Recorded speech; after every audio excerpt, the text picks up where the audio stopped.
Hello, welcome to the Adventure Corner. I'm your host, Robot Spacer, and I apologize for the wait. It takes a long time to get ready for these painting streams, and since I haven't done one in a few weeks, I had to remember everything. Hello, Mac, good to see you. Hope you've been doing well. We have a coloring contest. Hello, on Secret Crush. That ends at the end of July, which, as long as it's July somewhere, it's not too late. It will be July somewhere until 8 a.m. Eastern Time on August 1st, which is noon UTC. Also, I'm not going to check my watch if it shows up a little bit late, so don't worry about it. If you follow the link there, you can download a line drawing of the artwork here, which looks kind of like that. It's more finished than that. I don't know.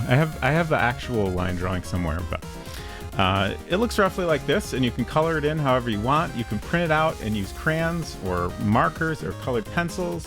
You can color it on your iPad or Wacom tablet. You can open it up in MS Paint and use the paint bucket, whatever you want to do. And just send it to me however you can. Probably the easiest way is going to be on Discord. And we will check out everyone's entries on stream and vote on them.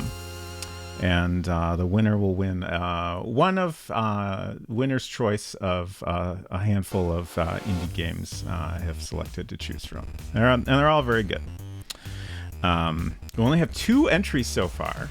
I'm very curious how many we will get total. I'm not expecting a lot, so your odds are pretty good. I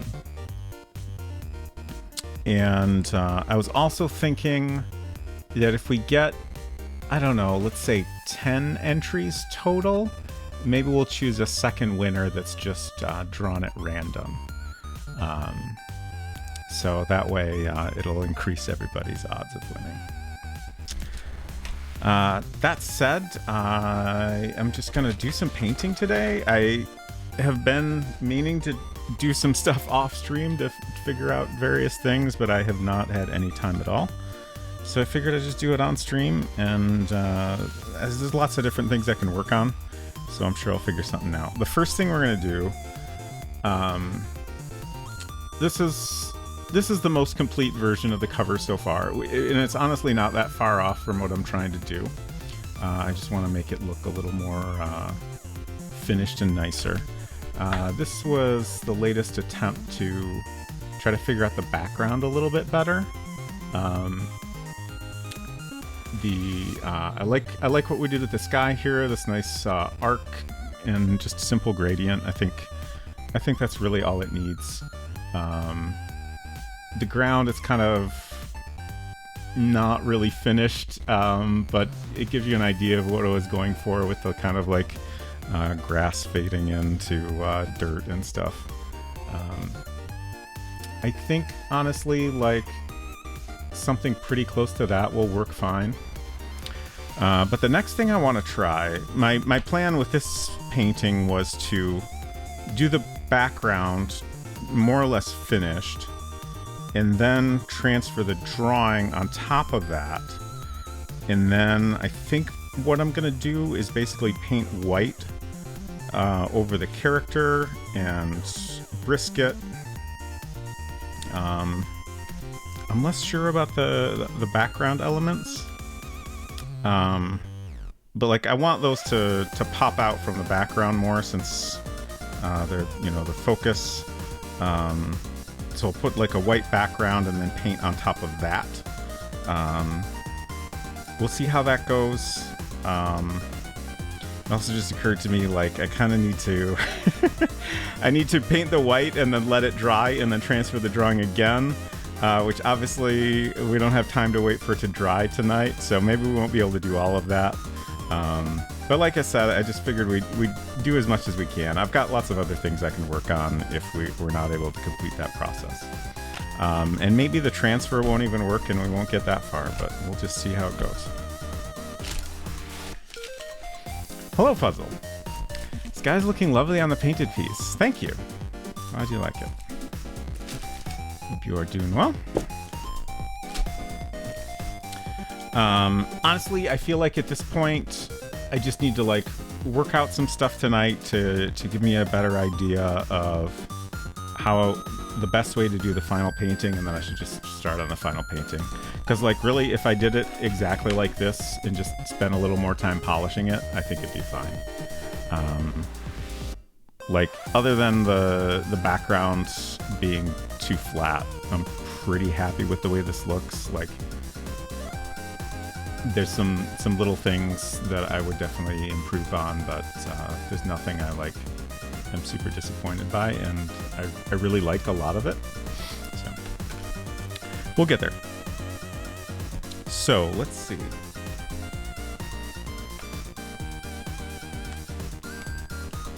I'm trying to find my stuff. Oh, there's the line drawing.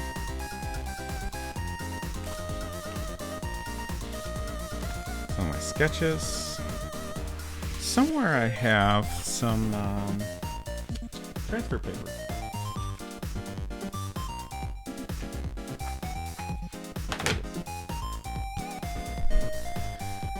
Craft Smart graphite paper. And I had previously kind of made my own version of this with some charcoal just on the back of the whatever drawing I was trying to transfer. But hopefully this will be a little bit neater and get slightly cleaner lines. That's the dream anyway. Let's see how it goes.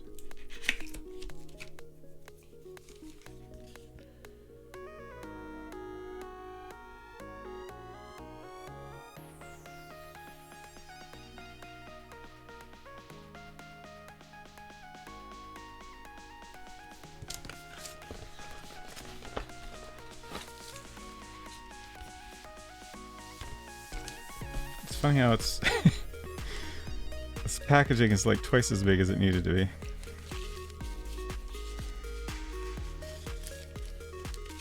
There's 2 sheets in here, but they're reusable, so I feel like I looked at some of the reviews, and I think all the bad reviews didn't understand that you can use them more than once. Hopefully they didn't just throw them out.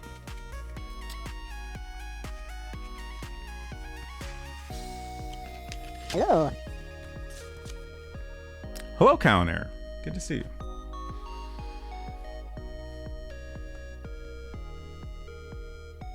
Oh, Ace, I missed you. Come in. Hello, good to see you. Hope you're doing well. I think I said hello to Unsecret Crush. Unsecret Crush was going to work on her coloring tonight, but then she decided to play video games instead. I hope you I don't know. I hope you have time to finish it. Don't feel obligated to spend more time on it than you want to, though. Don't want to sit at a desk, right? That's why. No, I guess you wanted to learn how to use Clip Studio Paint. I was gonna say that's why I would have just done it on an iPad and Procreate or something. But that won't teach you how to use Clip Studio Paint. My biggest concern with this is that I'm going to get a lot of transfer in areas that I'm not drawing on. But we're just going to have to see how it goes. Let's see, where's my drawing? Oh no. I might have to do another printout. Disqualified from the prize anyway, I just wanted to participate. Sure.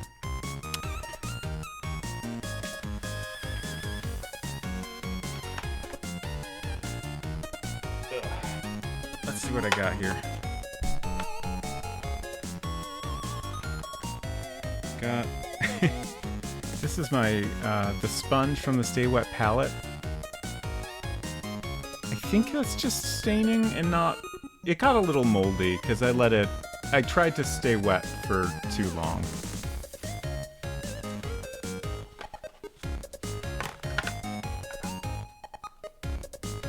There's the very first test painting.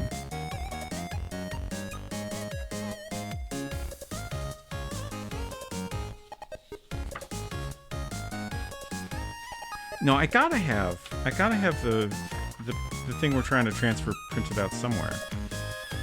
Because we've used it a bunch of times.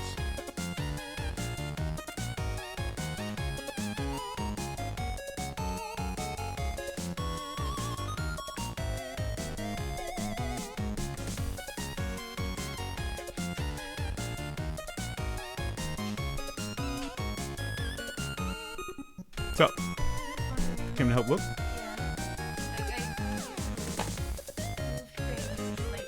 Oh, sure. What size print are you looking for? It's on 8.5 by 11, I think.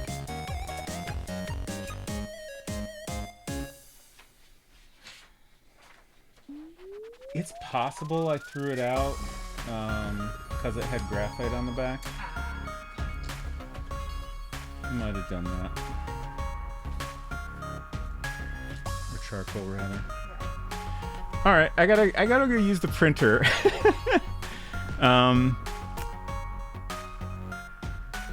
Yeah, I'll be back in just a minute. I'm just gonna leave it on this. I'll mute the microphone. It won't take long, I don't think.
So I don't think I have the actual file saved that I printed out in the first place.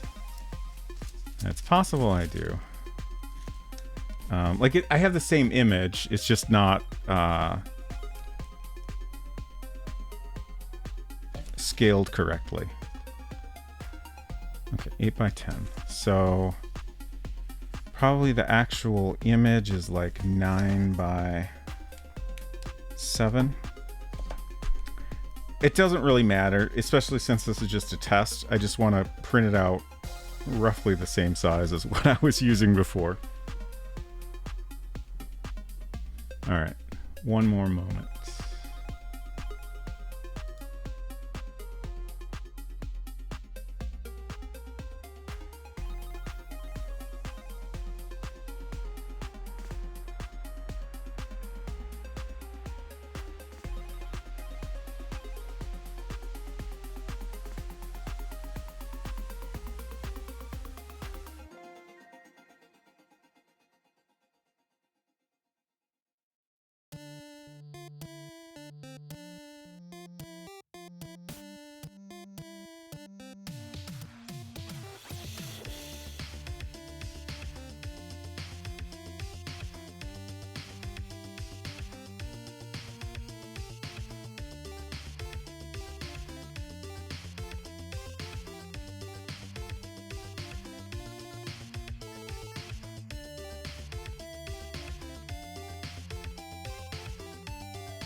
Okay.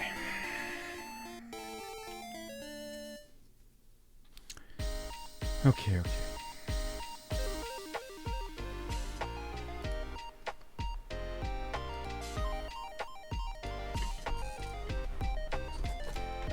We will make progress. I think that's about the right size.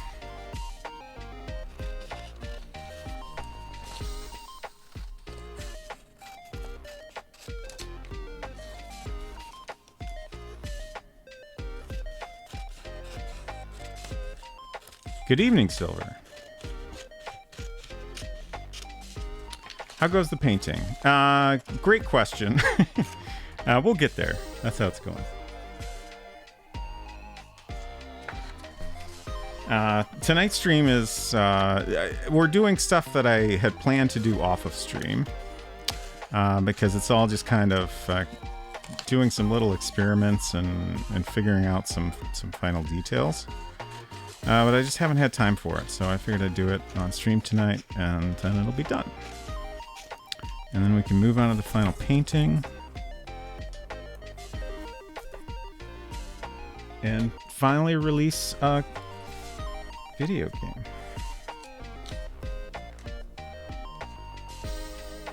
Okay, that lines up pretty well.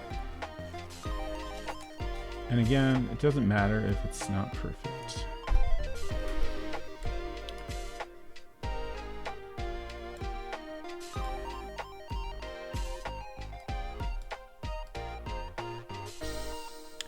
Okay, so, oh, pencil. My pencil's over there.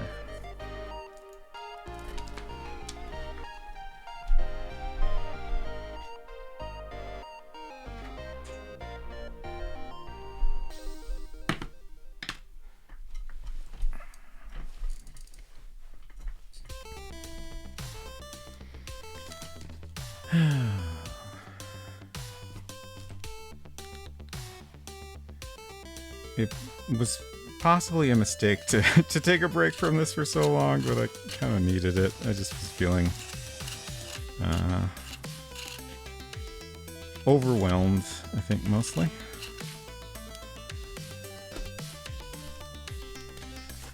Okay, let's kind of get that a little more out of the way.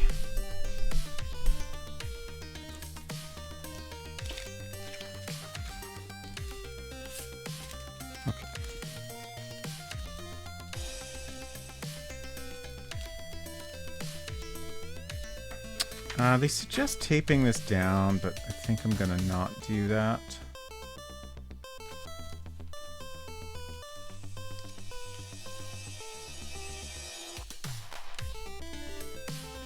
Okay, so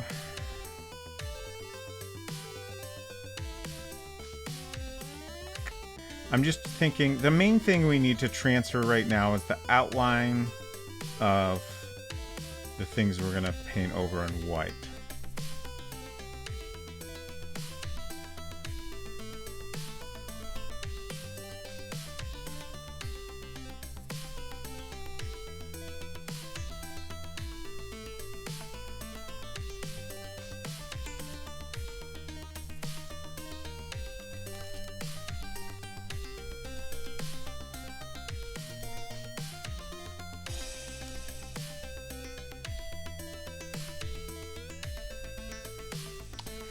So the backup plan, if this doesn't work, first of all, I can always do it the same way I did this one up here, which is to just not do this kind of overlaying, just, you know, just paint within the shapes that I'm trying to create. It'll be harder to like get perfect brush strokes everywhere, but that's okay.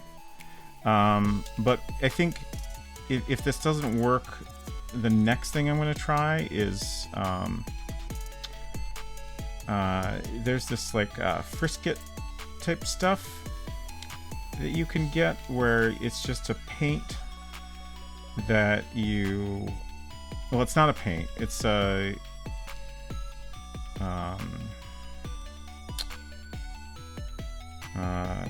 paint like stuff that you put down with a brush, you know, exactly like you would paint, but then it's designed to be removed afterward. So you put it down on an area that you don't want to get paint on, and then you can paint over your whole canvas, and then when you're done, you peel off that frisket, and you know, the area where that was will be blank, or you know, whatever was underneath to start with. So that's another option I might try.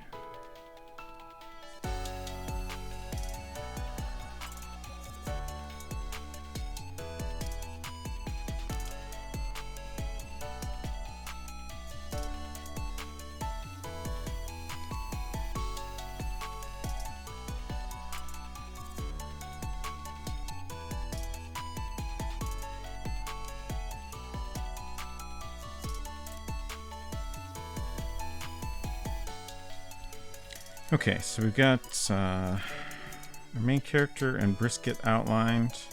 I think I'll go ahead and do like the basic outline of everything else. Don't see any reason not to.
Okay, I think that's enough. Hopefully. Hello, Sakanaka. Good to see you. Hope you are doing well. Okay, I can see it. It's faint, but I can see it. And that's the important part. And it didn't leave any mess that I can really make out, which is the second most important part.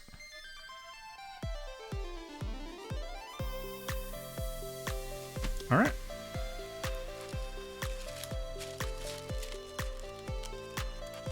Ghostly image left behind.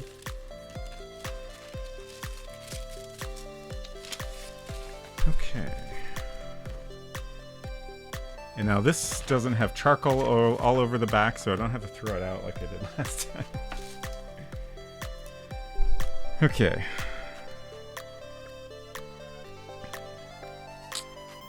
I still can't decide if I should go over the house and the bus stop in white as well. Like, those elements I want to kind of fade into the background more, so it's okay if some of the background color shows through, but I don't really want this hard line to show through. So maybe that's just not something I can accomplish with this approach. Honestly, like, the more I spend time on this approach, the more I feel like it was maybe not the best idea. Like, I don't know.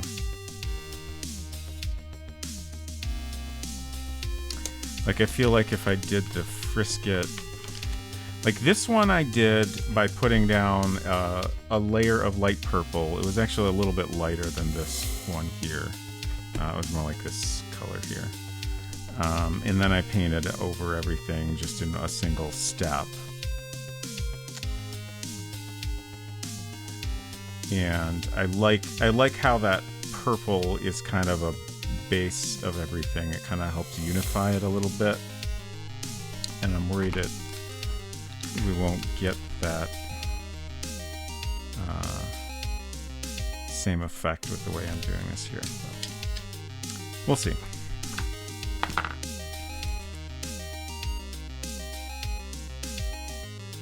Brisket for brisket, exactly.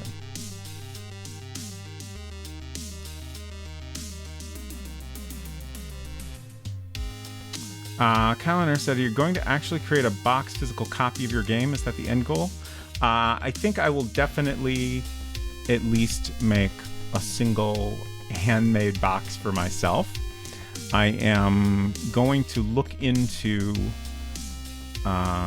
options for having multiple copies, multiple boxes actually printed. I don't know how many people would be interested in that, so my thought is, like, I'll look into costs and then, you know, I'll figure out some potential options and then, you know, ask if people would be interested in, you know, paying whatever seems reasonable to you know, meet those costs. I would be fine with paying for a chunk of it out of my own pocket. Just because I think it would be neat to do, but you know, I don't want to have to cover the whole thing myself, because you know, it could potentially get kind of pricey. And then I might consider doing a Kickstarter. I don't know. I kind of feel like I probably wouldn't get enough attention from a Kickstarter. But then, like, another option is, you know, I'm planning on doing a Playdate port. So hopefully when that's complete, that'll get some additional attention for the game.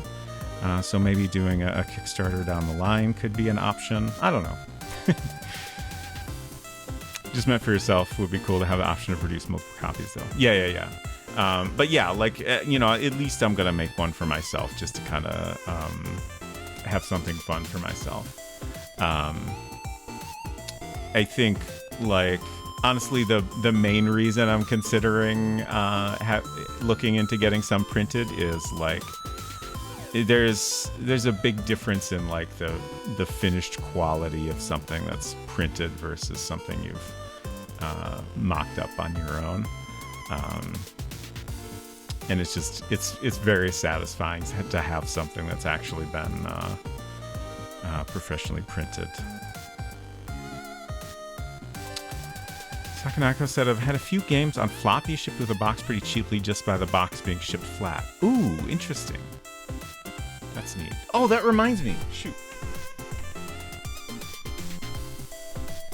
I keep meaning to share this on stream. I picked this up about a month ago. Well, it's probably been a month and a half, 2 months at this point. I kept meaning to open it up on stream to check it out. But this company Polyplay, they're somewhere in Europe, I think Germany. And they just make boxed games for like a incredible number of old systems. So this is actually a Macintosh 3.5-inch floppy version for classic Macintoshes, 68K machines. And this is a pretty recent text adventure game. I want to say it came out last year. I don't know too much about it other than I like the cover art and it sounded fun. So I thought I would try ordering from this company just to see what their products are like in person. The stuff I've seen online looks pretty nicely done. So I think a little bit later, after we get a little painting done, I will open this up on stream. Someone please remind me if I forget. But there's an idea of what's inside. They all have little feelies that come with them and stuff. Nothing too fancy, but just some fun little bonuses. Like this looks like it has a key and some printouts and stuff. Nina Marie, hello, welcome. Hope y'all are doing well. So I'm doing a painting stream tonight. But first of all, if anyone here is not following Nina Marie, y'all should absolutely do that. Wonderful streamer and game developer. She's been playing Alan Wake recently, and she's also working on 2 games. Her own indie game, Size Zero, and she's working with Don't Nod on Lost Records, Bloom and Rage. I'm very excited about both of them. So we're doing some painting. I finished this game down here in a program called World Builder from 1986. I thought it'd be fun to use a very old program to make a brand new game. And then I thought it'd be nice to paint a cover for it to give it a nice like 80s vibe to it. So this is the most finished version I have so far. This is pretty close to what I'm trying to accomplish. I'm just trying to like figure out background a little bit better because this has a pretty flat background. So this is the one I'm working on now. I've just transferred outlines of the foreground elements, and I'm going to paint over that. We're also doing a coloring contest. If anyone is interested, you can follow that link and either print out or digitally color a version of the same cover and enter to win one of several games that I will just purchase and send you. I will purchase the winner's choice of a list of games at the link there, and I will send you a key for it. We've only had 2 entries so far, so your odds are pretty good. Hello, Britt. Great to see you. And thank you, Nina. I haven't done this in a few weeks, so it's taken me a bit to get back into it. But we'll get there. I've also, like, this is the most acrylic painting I've done in my entire life. I haven't done any at all in probably, like, 30 years. So, I'm not very experienced at this. Xenolon, what's the deadline for that? Please say not until October, then I might have time. I'm sorry, Xenolon. The deadline is when it's no longer July somewhere. As long as it's July somewhere, you can still enter. So that'll be 8 a.m. Eastern tomorrow, or noon UTC, or whatever it is in your own time zone. I'm not going to check the time when I get entries, so as long as it's around that time, that's fine.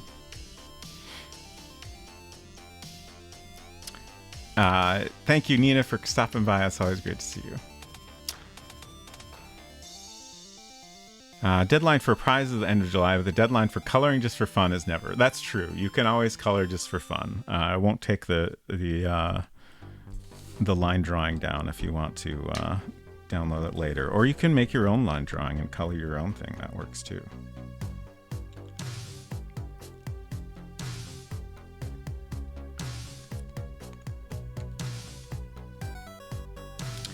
Britt Cayley, also a fantastic streamer, and also a much more experienced artist than I am. At least with this type of stuff. I mostly do like graphic design and some digital illustration, but okay. So, what kind of brush do I want here?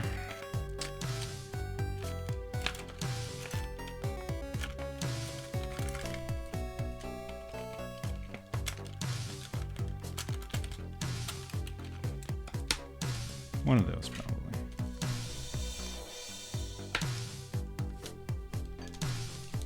Colored my entry while listening to someone on a phone call at work. Nice. That's smart use of your time right there. I gotta rearrange things a little better here, I think. We don't need a ruler anymore. Get out of here. This desk is way too small for doing this stuff. At least it'd be fine if it didn't have all the streaming equipment on it.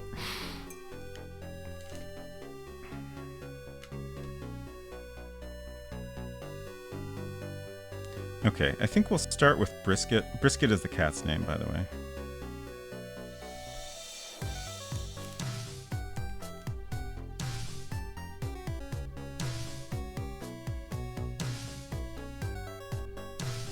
So for folks that just came in, my plan with this test painting is to try doing the background first and then painting a white layer on top of it. And then on top of that, I will do the finished drawing of all the foreground elements. I don't know if this is... I mean, I just kind of made this idea up mostly on my own. Actually, that's not true. It was inspired by a painting video I watched. Although his approach was slightly different than what I'm doing. But I don't know if this is going to work well. I just kind of want to try it and see how it goes.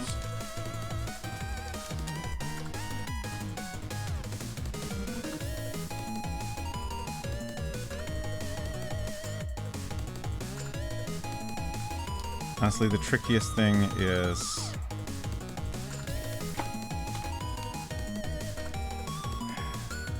once I'm done with this, I'm gonna want to transfer the rest of my line drawing, all the inside lines, and getting that to line up right is gonna be very tricky. I wish I had a projector. This would all be so much easier if I had a projector. I did look into it, but it just,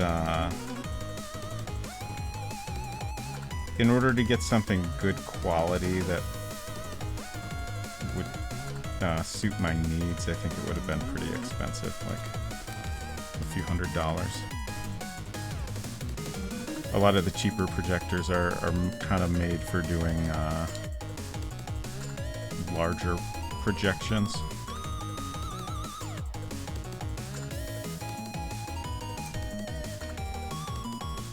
Hello, Deivor. Good to see you. Culinary, did I miss you come in? Good to see you as well. I think I got distracted by the raid. I think I also forgot to say hello to Salt Ranger. Good to see you. And 6-7. Hello, hello. It's Abnormal Wednesday, and I'm not worried. You didn't even have to tell me. I'm glad to hear that, 6-7. I also missed Culinary saying, I'm hoping to see the pixel art version of your box appear in your Adventure Corner scene. That is a fun idea I honestly hadn't even thought of. Honestly, I would love to create more pixel art versions of... An idea I had one time was creating a pixel art version of the box for all the games I stream to use on my website. I would love to do that so much, but it would be just an absurd amount of work. So I've tried very hard to just tell myself no, that's not reasonable. But I still think about it a lot. Sakanako said the price of boxes at least gets pretty reasonable at only about 100 units last time I was involved with it. But that's assuming you're up to shipping 100 things. Like personally, I'd only do that if it was a pre-order and I could do them all at once, Kickstarter, etc. Yeah, definitely. And like I said, like I doubt I would get enough interest in a Kickstarter to do even 100 copies. I would be pretty shocked by that. But who knows? Like I said, I'll be looking at options and we'll see what how it all works out.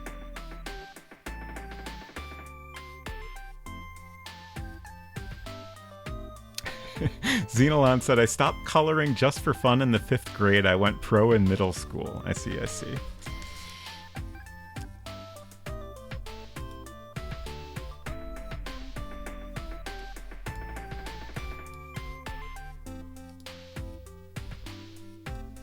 Came in with the Neen Ray. Nice.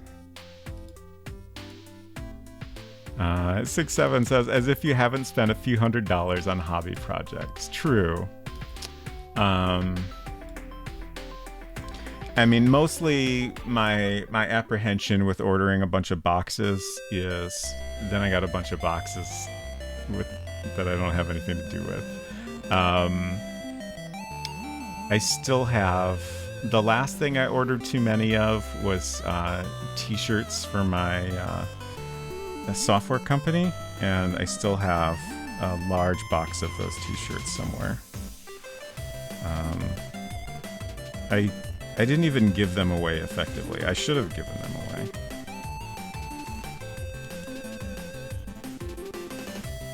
I did give some away, just not enough. I guess the problem there was all the good opportunities to give them away to people that would want them were typically in San Francisco, so it required taking them with me, and I took as many as I could.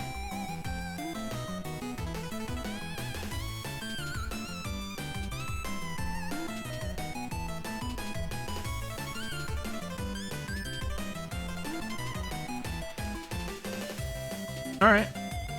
That's a very white cat.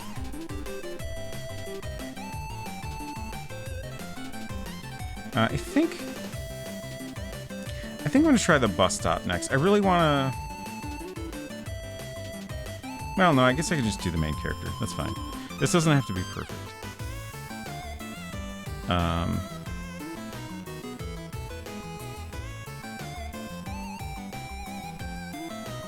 I'm really curious if I'll be able to cover up this harsh horizon line here effectively.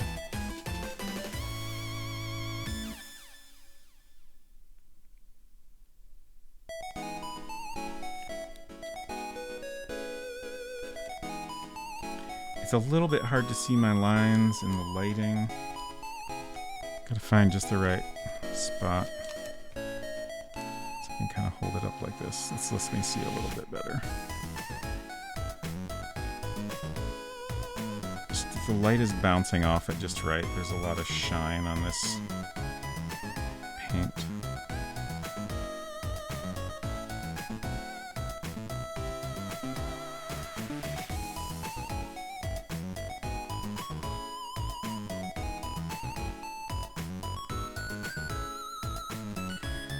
I do feel like the more I do this, like... There's so much fussiness about this approach that I don't think I like it. And...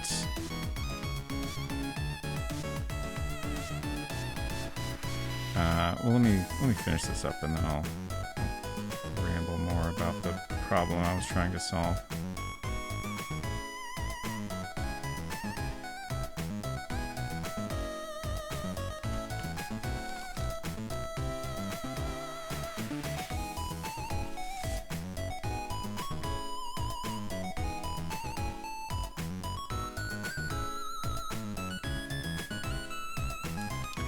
Okay, that is covering it up pretty well, so that's good.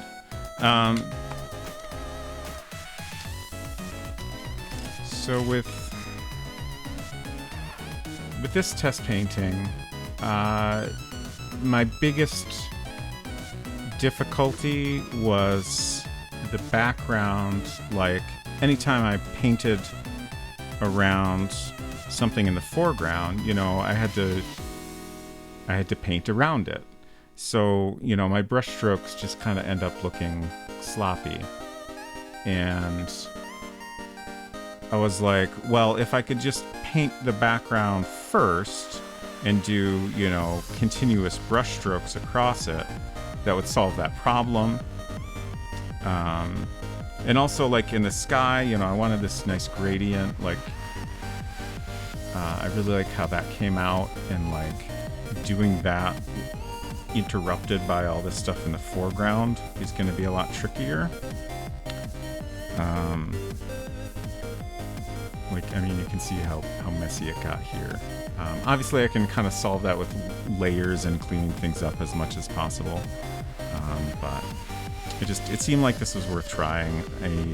I'm not sure if I like the process, but we'll continue with it and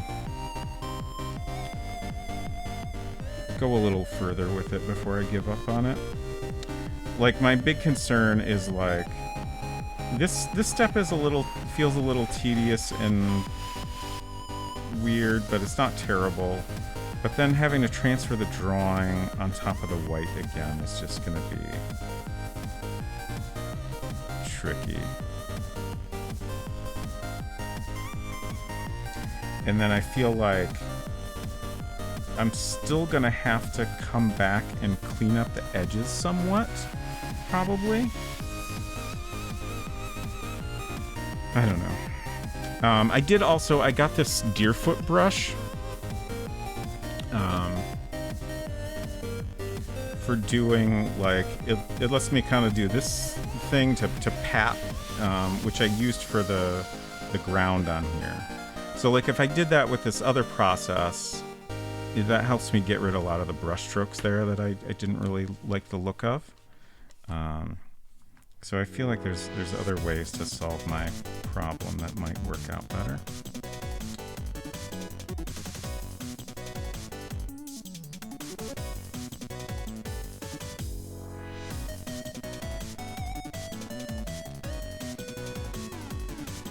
I guess another thing to consider is maybe I don't have to transfer the drawing on top of this. Maybe I can just freehand it. I don't know. I don't know if that's a bad idea or not.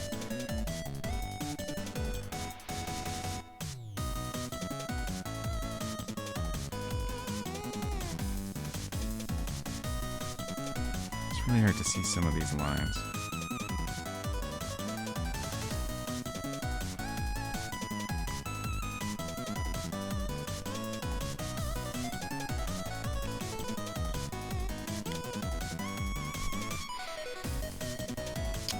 Let's see.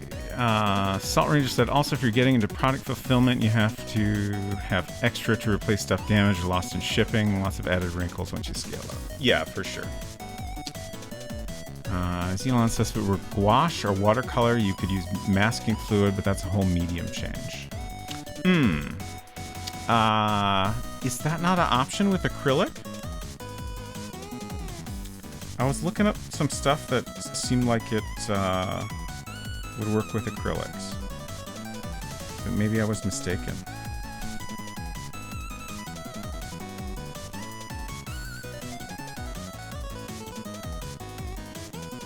That was kind of my next option I was considering trying.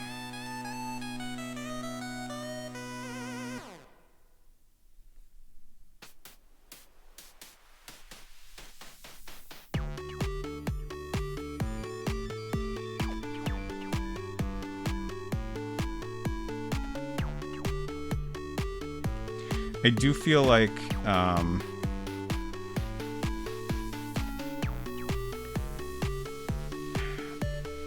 if I had used gouache, I feel like I would be able to get closer to the result I'm trying to get. But based on what I've read online, it's a little harder to work with. So I didn't want to make things more difficult on myself. Unsecret Crust says, I think it is. It's just more common for watercolor. Pretty sure I saw acrylic masking fluid at least. Xenolon says, I feel like you'd lose your edges when you pull out the masking fluid with acrylic because it'll want to stay together. On board you could X-Acto it, but on canvas that's risky. I am going to be using a board for the final piece. That's been my plan anyways. I was going to do my tests on the same type of board, but I decided this was just easier to work with, and I didn't want to have a bunch of heavy boards with my test paintings on them to deal with.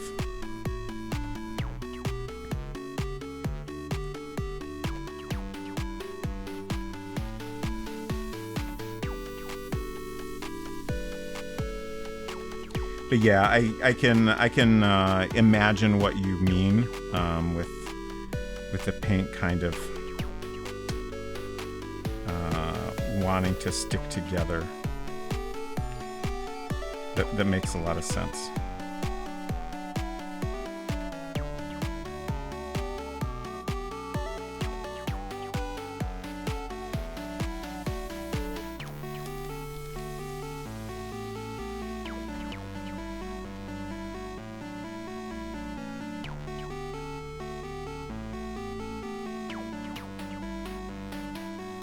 These darker areas, it's really hard to see my lines.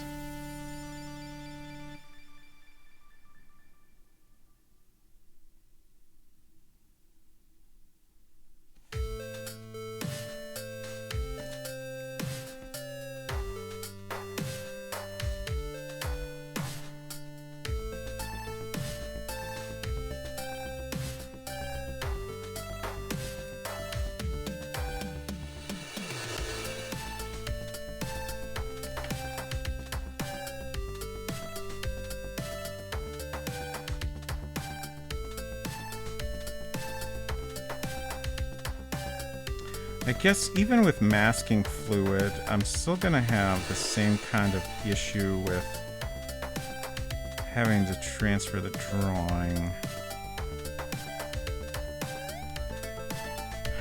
and line it up perfectly with a painting that's partially done. At least I would think that if I transfer the whole drawing first and then put masking fluid over some of it, probably when I pull up the masking fluid, it's going to pull up quite a bit of that graphite.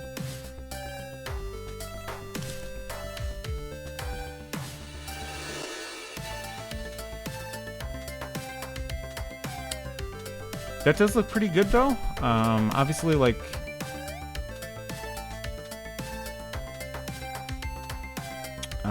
you know, there's a lot more work to be done, but you know, just this base layer that isn't even like super consistent does a pretty good job of covering up the background.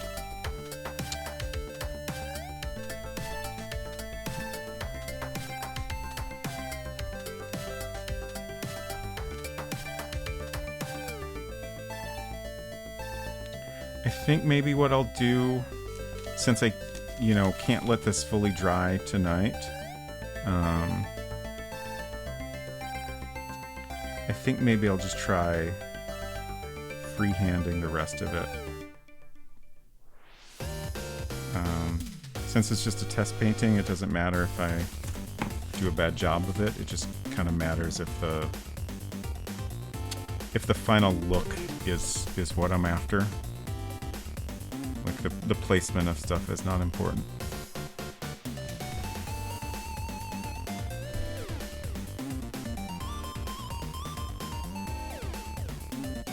I'm still trying to decide if I want to do this white layer with the house and the bus stop.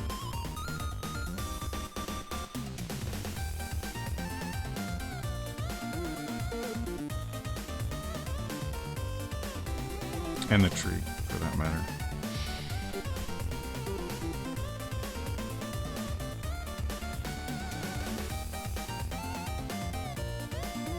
I guess... Well... Tricky. I was about to say I wasn't going to do the white layer, but then I realized how we have some pretty bright, almost white areas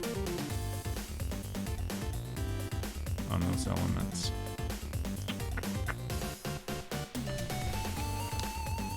How do you feel about working with acetone? Because there's a method you can use to transfer a laser print by unbonding the toner with acetone. Interesting.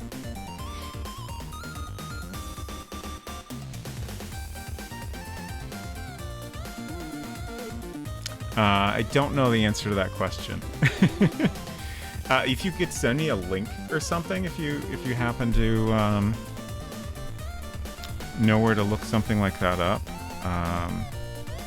I would certainly be interested in taking a look at it.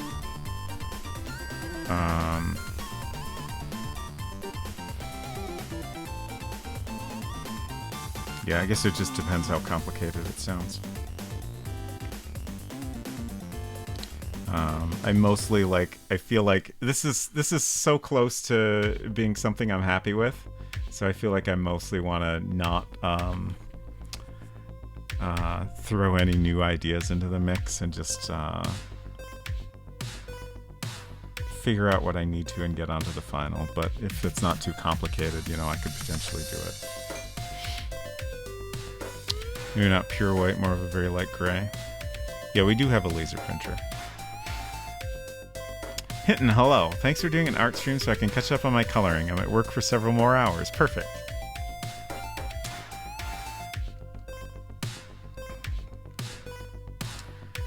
Let's see.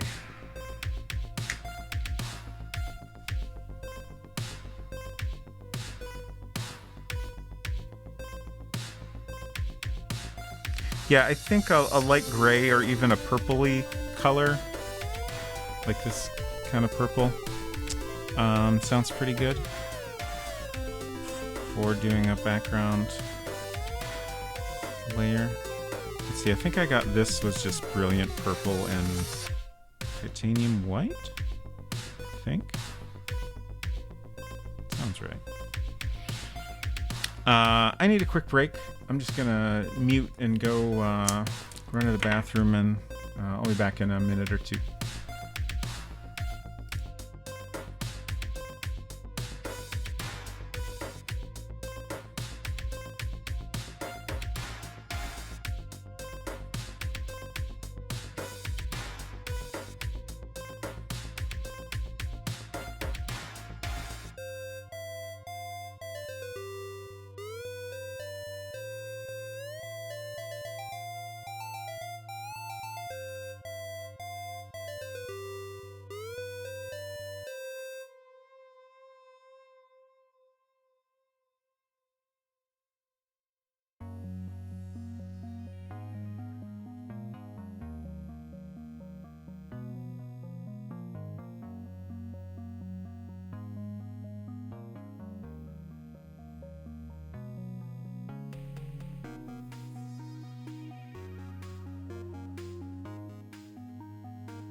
Okay, Xenolon, it occurred to me you're basically talking about Xerox transfer, right? I've actually done that before. It's been a very long time.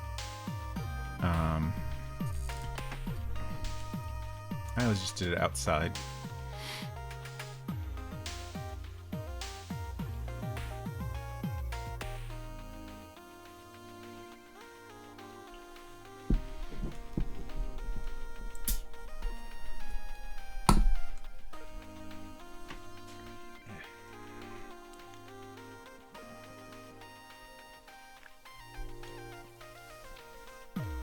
Okay.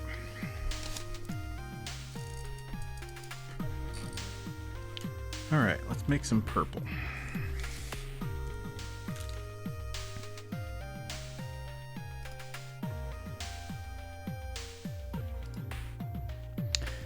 That's how I did my whole BFA thesis project. Nice. That's great.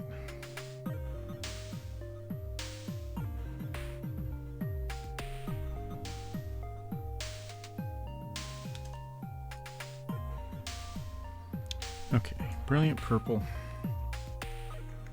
I guess we'll mix this in one of these wells on the side here.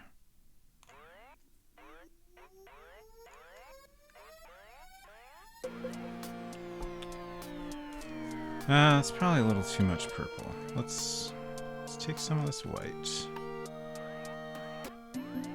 Just a little bit of this purple.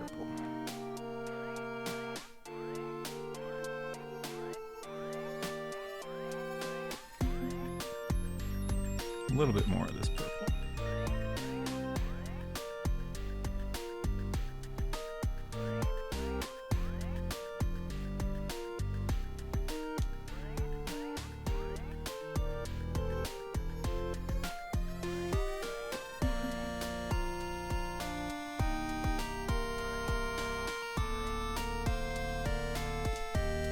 A little bit more of this purple. Maybe that was actually the perfect amount of purple.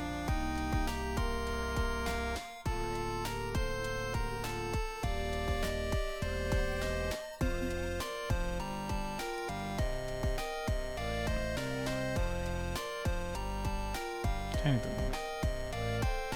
I think that'll be good. I should use something else to mix this. Oh, I didn't get myself a wet paper towel. That's a problem.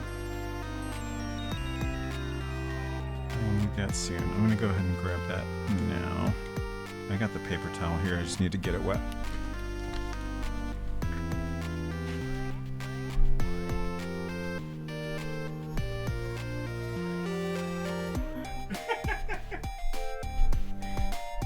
I don't know why I thought I needed to get the paper towel wet.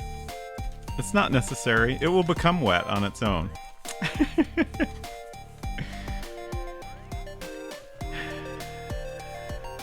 Brains.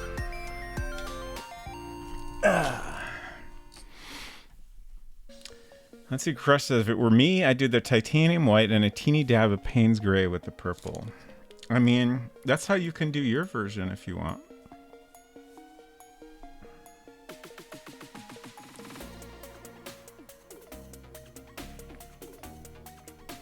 I agree that would be a pretty good approach, but I'm going to try this.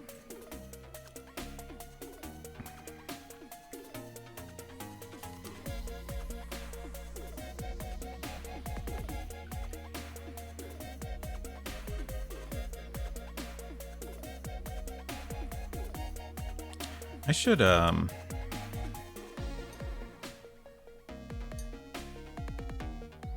bring back things I found in the basement and share a bunch of my old art stuff sometime.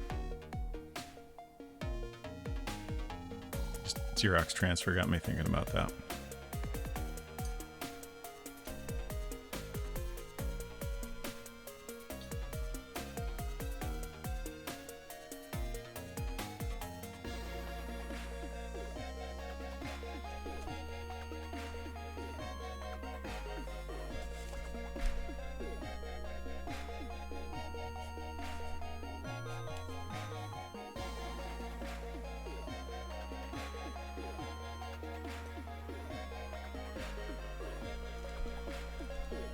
Okay.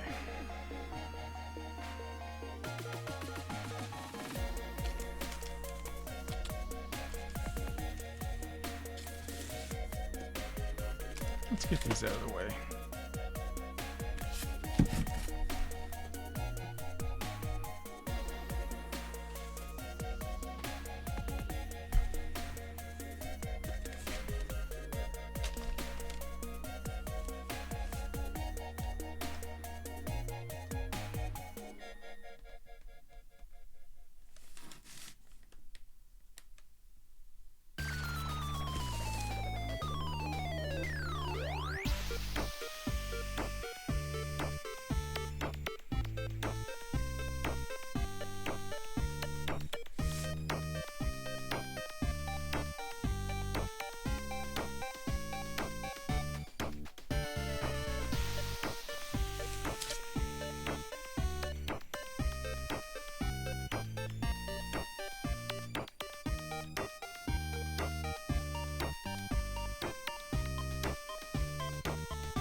Zealon says, quote, here's a bunch of work I spent countless hours on and it all looked better in my head. Yes, exactly.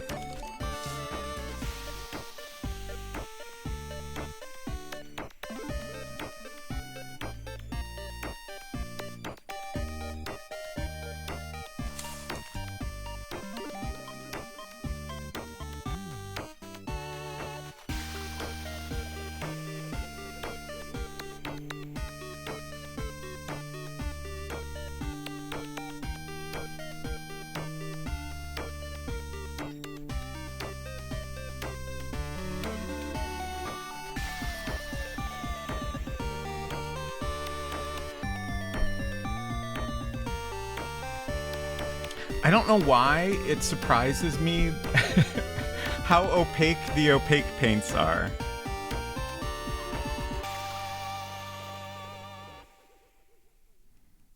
Yet it does. The difference between the... even just the translucent and the opaque is pretty drastic. Like, obviously, you know, it's opaque paint. Like, with enough of it, you're gonna get, you know, none of the layers below showing through. I figured it would take a couple layers to get that, not just a quick light layer.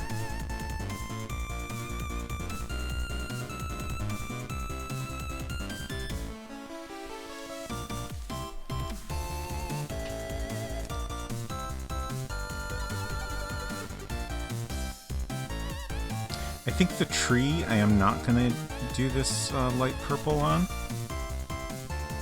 because that's going to be all darker and even further into the background. So just the building. I'll skip the bushes also, I think.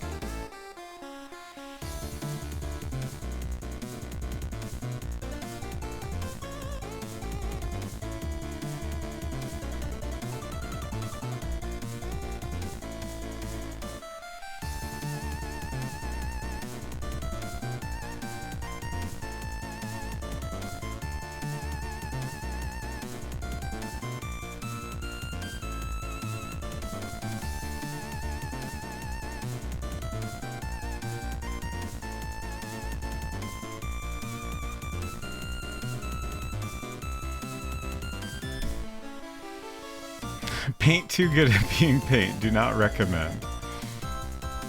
Hello, Godappy. Are the robots evenly spaced this evening? They're a little... not perfectly. They're a little bit off, but it's close enough. I hope you're doing well. Kalanera says to Xenolon, damn, nailed every creative endeavor I've ever pursued. I mean, I feel like that's a pretty universal experience.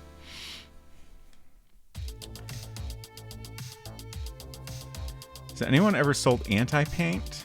Did they call it paint?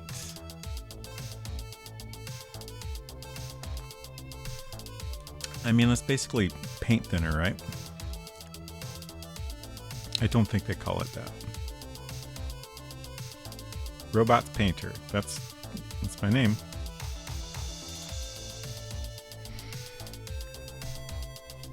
I'm trying to... I can see lines. It's kind of hard to tell which lines are the ones I want right now. Oh, I got a little too much water in this. Oops, oops, oops.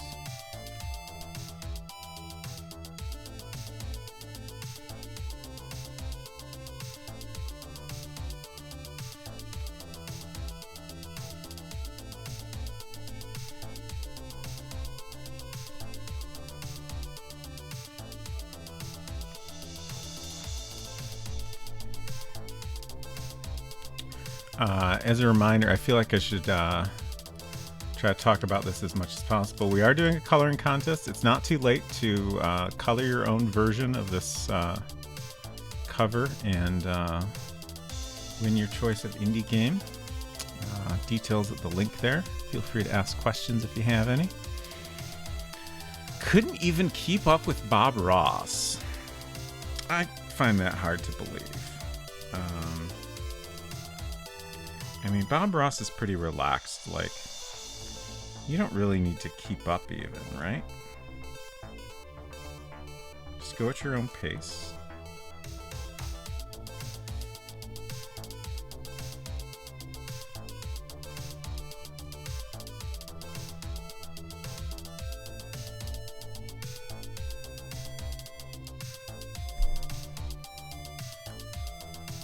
It says I'm a spainter. I don't know what that is, but I hope it's good.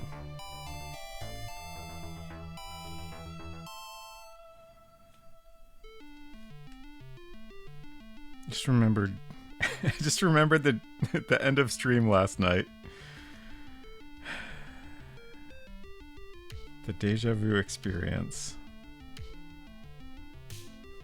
And then after I ended stream, I played the game for another hour, redoing all the stuff that I had done. And I still didn't quite get back to where we were. I got pretty close though.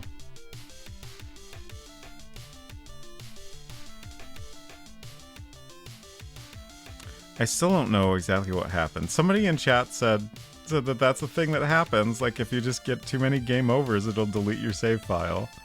And I did find someone else online that seemed to have experienced the same thing.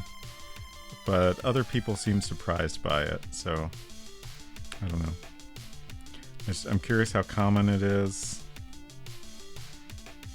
Like at first it sounded like maybe it was an intentional thing, but I don't know, it sounds like it might just be a weird bug.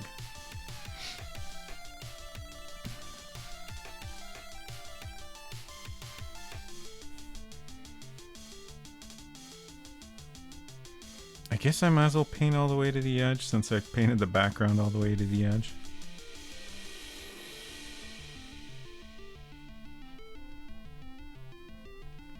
Not really necessary, but it looks slightly less weird.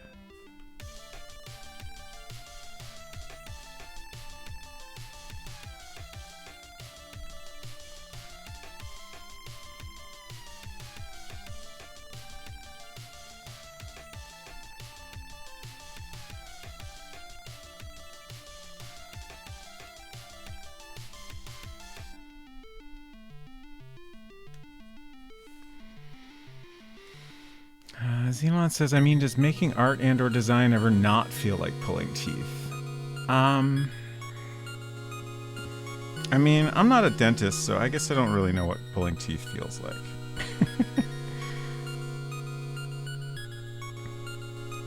It's certainly frequently a challenge. I'm trying to think how I would describe my design process.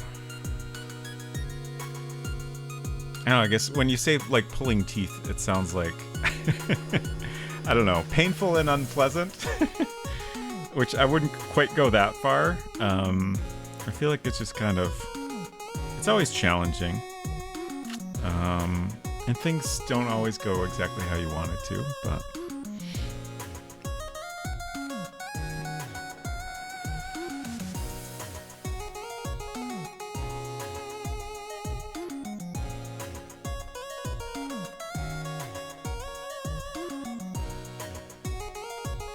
I'm sorry, I'm looking at 6-7's comment. Well, first of all, I wasn't sure what Deivor is referring to, but that's awesome. And then 6-7 said a game about amnesia losing its memory. How on brand? Oh, deja vu. Right. Okay. I immediately forgot about what I was just talking about.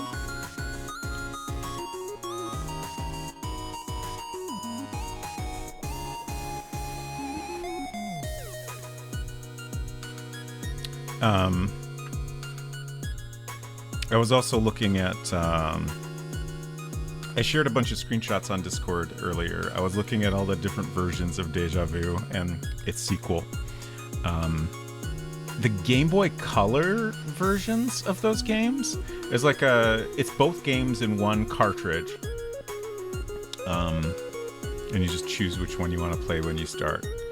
And what they did with the interface is really great. Like, all the actions are little icons. Because, there's not a lot of screen space. When there's a lot of text, it covers up a lot of the screen, of course. So there's plenty of room for the text. When you're managing the inventory, like, the whole screen kind of slides up, and then the interface, the inventory comes up from the bottom. It seems like it works pretty well.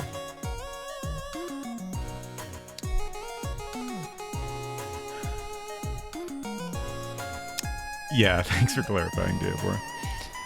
Puzzle says, oh, I always seem to miss whenever you're at the Sternwood house, but I learned you can use the Panthenol in both Vickers and Sternwood, and they give a little more dialogue. I don't know if that's only an NES version.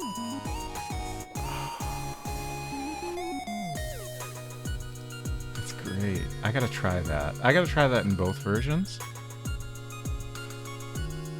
Thank you for sharing that.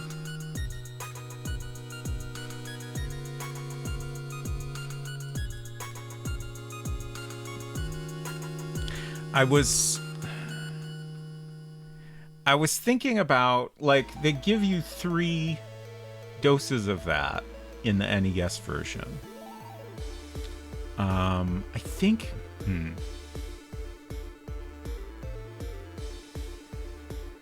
I think there's more than one in the Mac version also.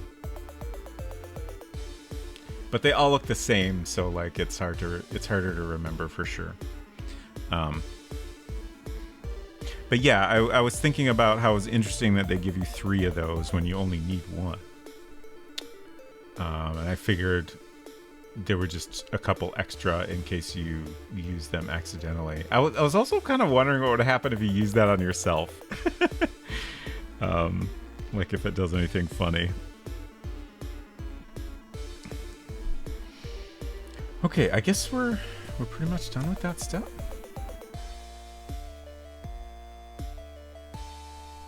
Once again, I didn't do the legs all the way down, but whatever. I've had on my to-do list, draw the legs all the way down. Someday I'll get to it, hopefully before the final painting. Puzzle says, yep, when messing around with the achievement set, I did some more poking around to find things I didn't know about and learned that. So I tried today and it had neat results. Nice. That's great. I love when games let you do things that aren't necessary but are just kind of fun and or interesting. Especially like adventure games in particular, right? Like the whole game design of an adventure game kind of means that every player is gonna do a bunch of unnecessary things. So it's neat if like just playing the game that way or experimenting with different ideas can actually, give you a fun result instead of just that doesn't work.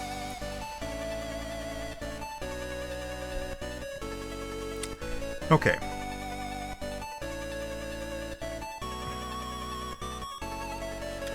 So we have our opaque layer now. The next thing we need to do is paint a bunch of stuff on top of that.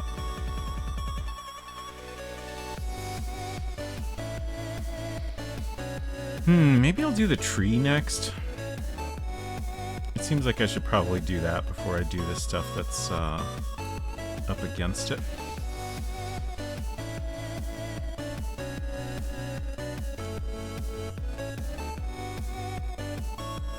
Just trying to clean up my brush here.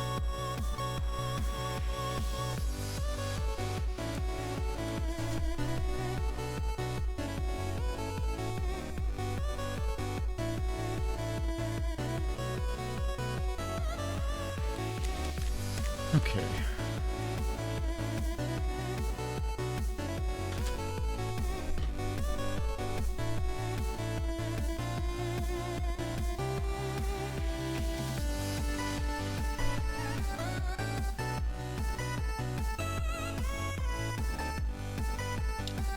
So the tree leaves, I think, are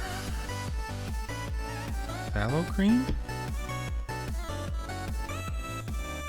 I think that's right. I set aside all the paints I am actually using. Okay. So we used Hooker's Green for the jacket, and then phthalo green. Oh, I got... When did that happen? Oh. Huh.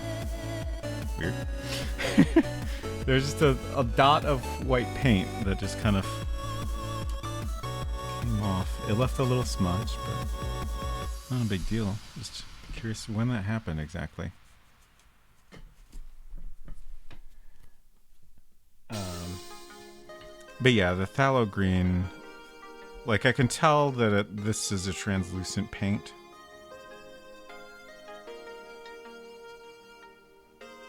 Transparent, okay. I think that'll be okay because the trunk of the tree is the only part that crosses that harsh line there. And that'll be burnt sienna mostly. I guess I'll do the trunk first and then all the green stuff.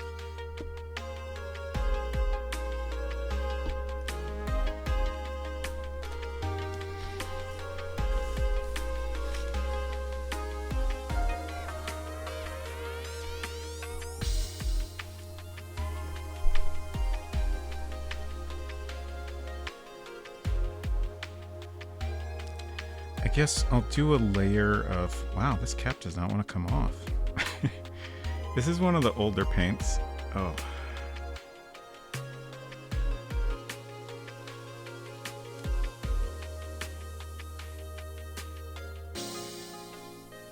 What was I saying? I'll do a layer of just plain burnt sienna. I should probably replace this. All the older paints are just a little bit weird. A weird consistency. But then I'll add in some darker and lighter areas to shade it.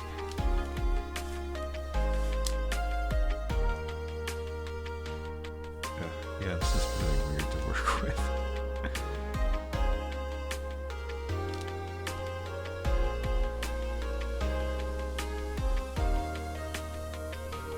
It's kind of like gummy. It's a little bit gummy, I think.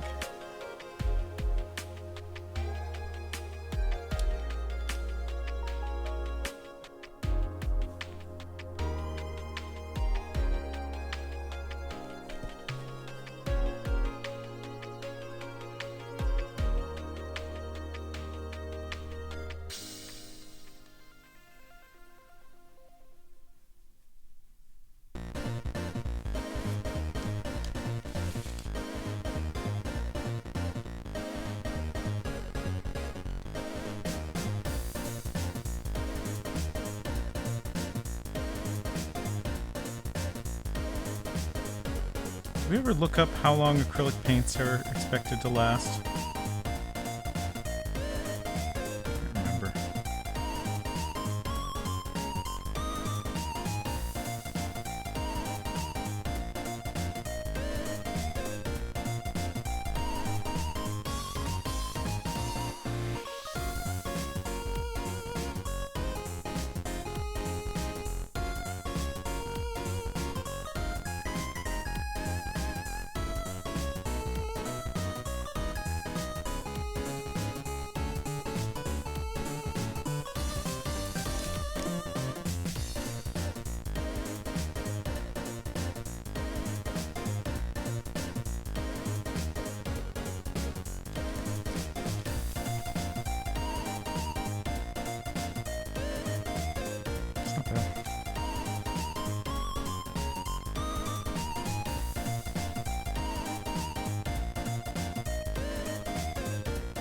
Did not.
I'm trying to think what to do next here.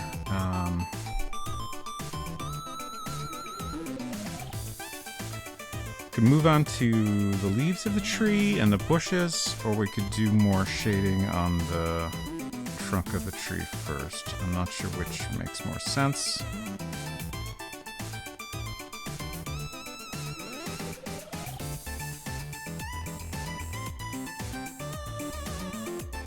I think we'll move on to the leaves and the bushes.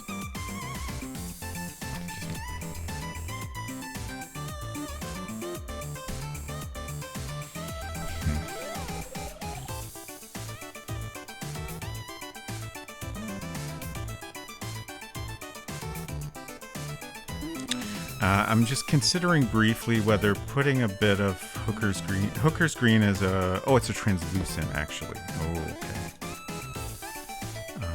I was thinking it was opaque. So that's translucent, whereas phthalo green is transparent. Phthalo, excuse me.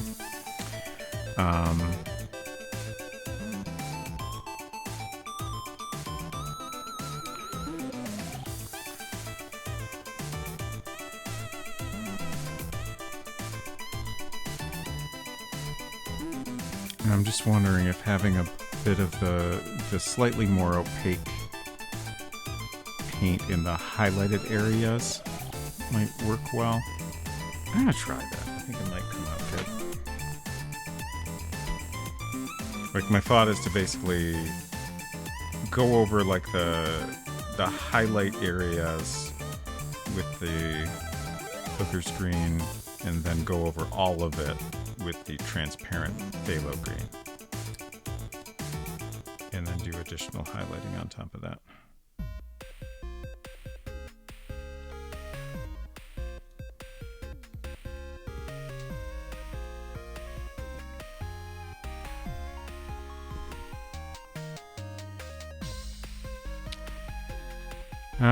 Unsecret Crush says, seems like how long they keep depends. If the texture is weird on a 20-plus-year-old open tube, I say it's fair to replace it. Yeah, for sure. I mean,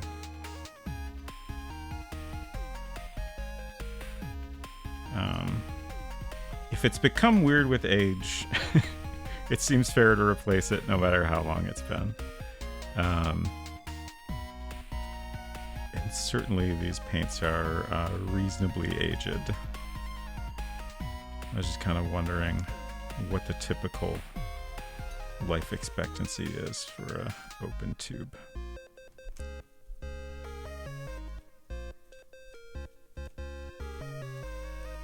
Probably most people are not keeping open tubes of paint around for 25 plus years and then using them again. Okay, so I think I painted this tree slightly different from where the outline is.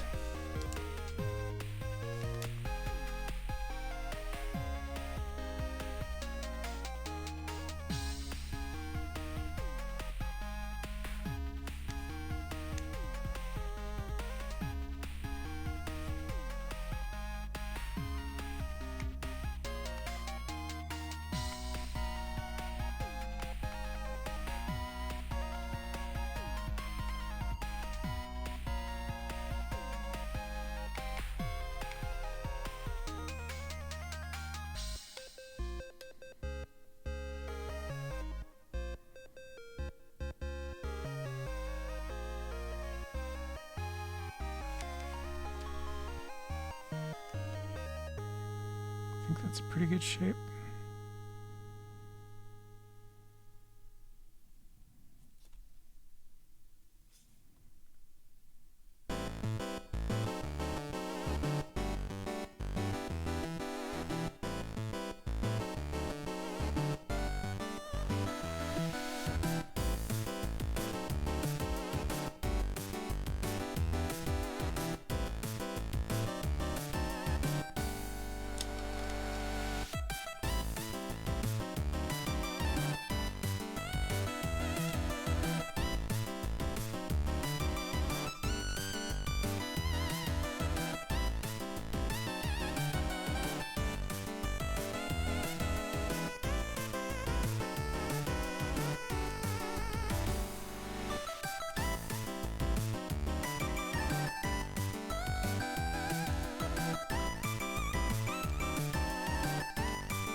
It's hard to see, but I swear I'm doing something here.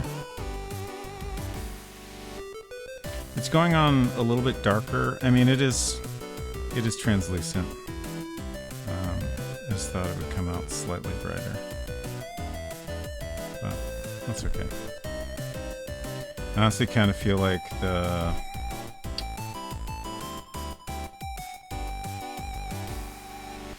other areas are going to end up being brighter.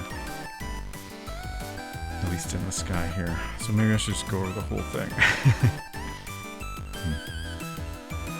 Yeah, that's probably a good idea.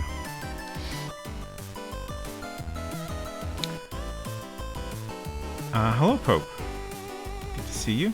Colors are very bright, vibrant. Thank you. That was the goal. My primary inspiration for this has been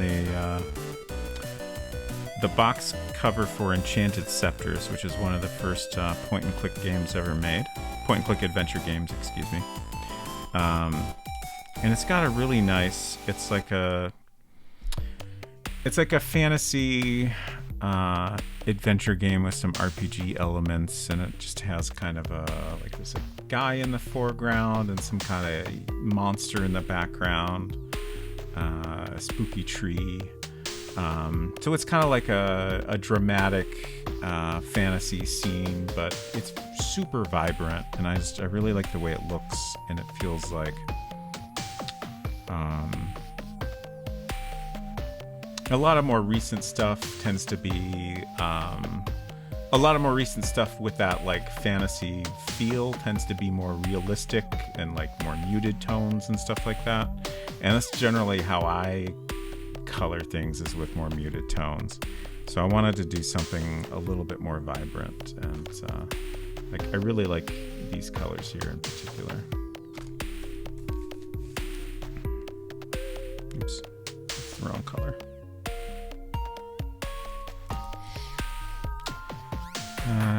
You can mix in a little bit of the color from the opposite side of the color wheel to fix this. Sure.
Okay, what next?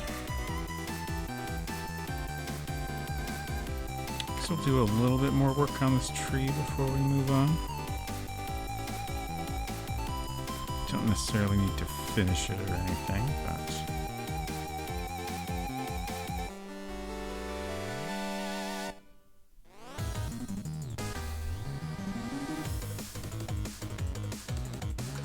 I do want to add in some of that phthalo green.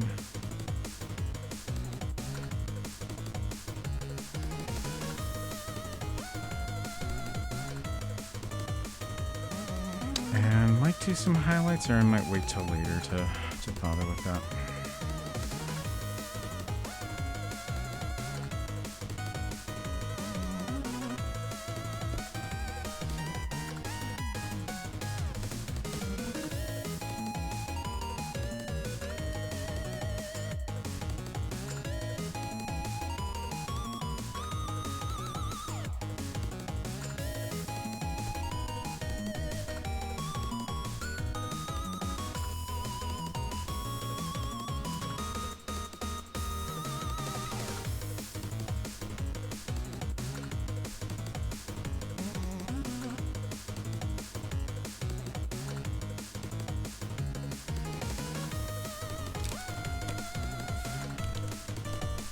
So hard to...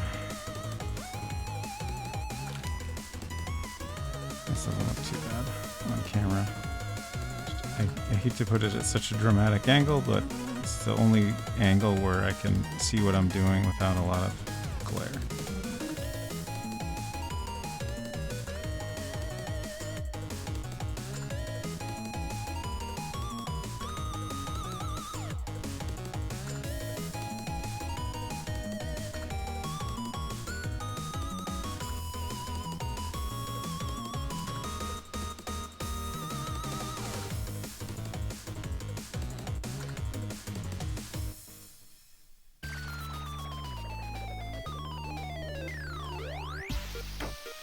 There's a patch here that's just really light, and I'm not clear on what's happening there.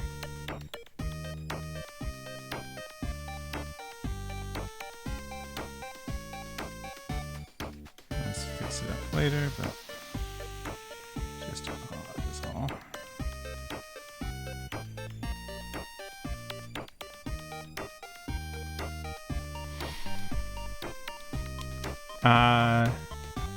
Oh, no, I mean, I don't mind the suggestions. It's not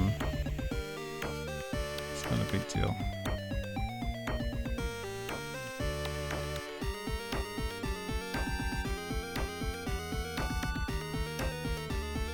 I am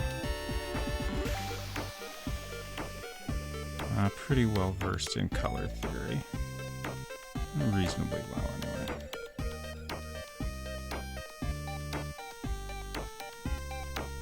I'm doing a lot of, I mean, first of all, I haven't done very much painting, and I'm trying to do something that's a little bit different from what I would normally do.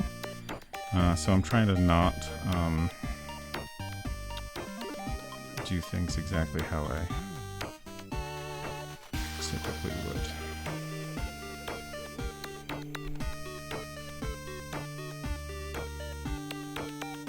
All coming out a lot darker than intended, but can always lighten it up later.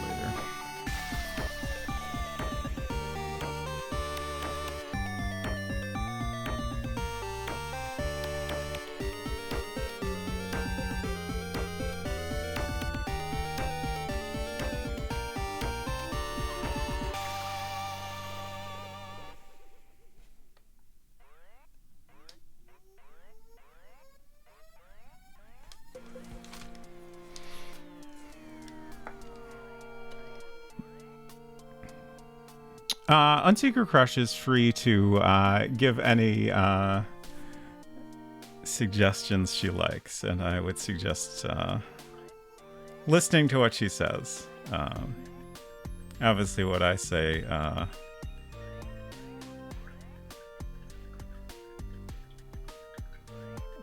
if we're contradicting each other, then what I say goes. But She is here to give me a hand with things. This isn't an art class. We're just having a nice time here. That is true.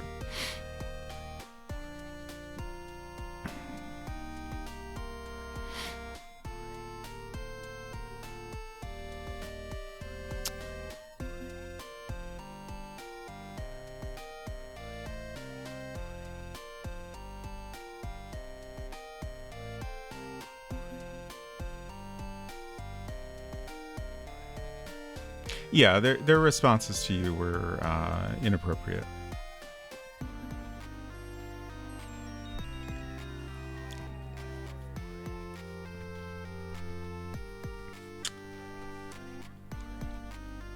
I don't mind. I don't mind suggestions, but you should always listen to moderators in any Twitch chat, and that goes for my wife as well on Secret Crush. I just used the wrong jar there.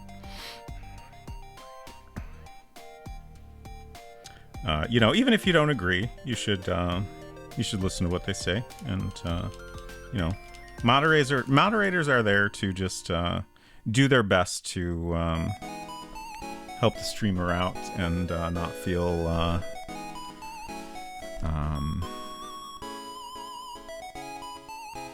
I don't know what the end of that sentence is, but they're just there to help out and do their best. That's all. And you should always listen to them. Okay.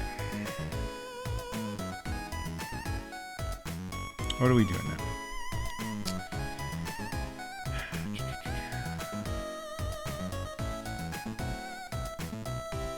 There's so many things we could do. I think I'm going to continue kind of working back and coming forward. So maybe we'll do the house and the bus stop next. Add a little bit of the dark areas on those. Like I was saying earlier, since this is just a test painting, I think I'm just going to freehand all the details for the rest of this.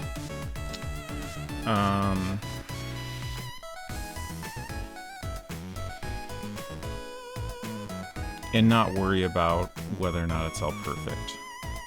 If this was the final painting, I would let this dry for 24 hours and then I would do my best to transfer the drawing again. Like I was saying earlier, it'd be really tricky to line it up perfectly. And I don't know how I could deal with that. I guess I could like tape the drawing in place and then just flip it up while I'm painting these base layers. I don't know. Mostly I feel like the more I do this, I don't really like this approach. Like I feel like this tree got so dark. I like this tree better. It's not perfect, but it was done very quickly. And again, I can still fix it. I can still lighten it up. It's just, I don't know if this approach is worth the fussiness involved in it.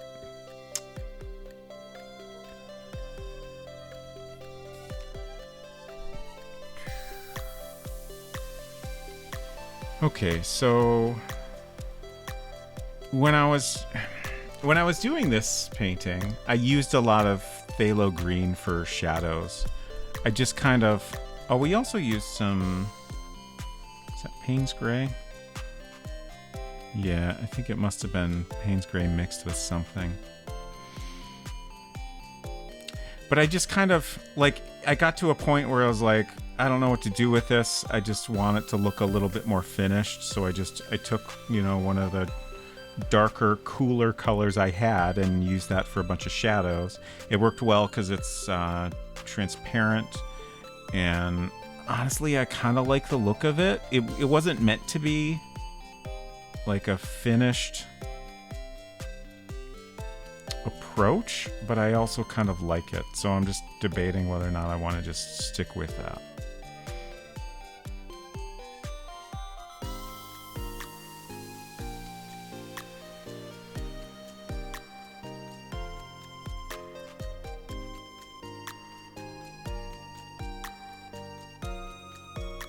I wish I could remember exactly what I did to get this grayish color here.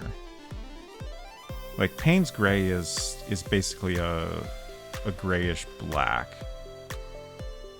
Oh wait, did I? I might have used some Prussian blue. I remember talking about Prussian blue, but I can't remember if I used that at all.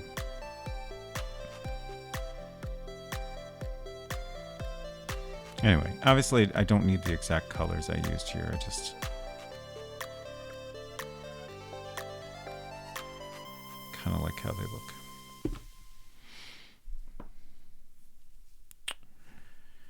Okay.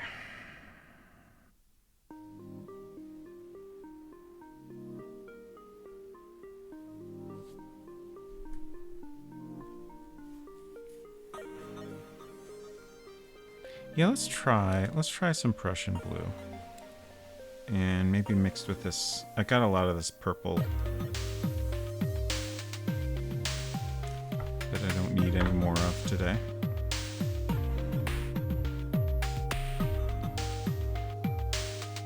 So that'll get me a nice color to do shadows, like the main shadow areas in the house and the bus stop.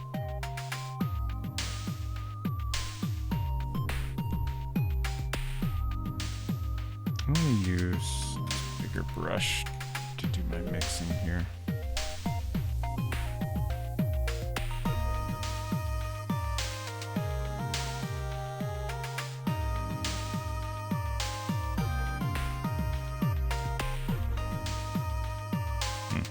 This is a little globby. It's kind of weird. Huh.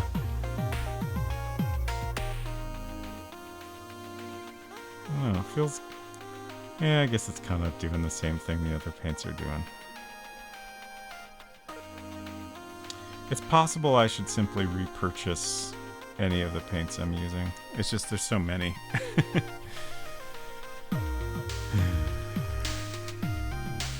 Looks like it might have separated a bit. Well, like there's I got a little bit of water in here.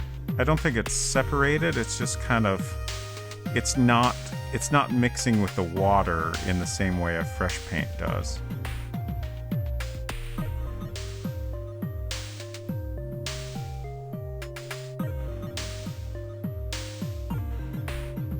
Like it seems like if I kind of work it becomes slightly more usable, but it never gets how you want it. But I think we can get enough here to darken up this purple and get me a nice shadow color.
Needing the tube a little to remix it might help.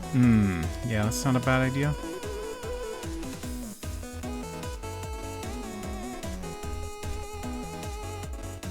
I think this color's pretty good though.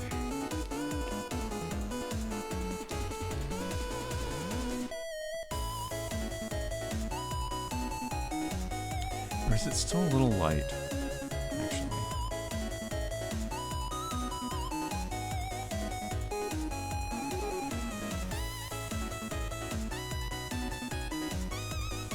Just gonna dab a little down here. Yeah, I think that's too light still.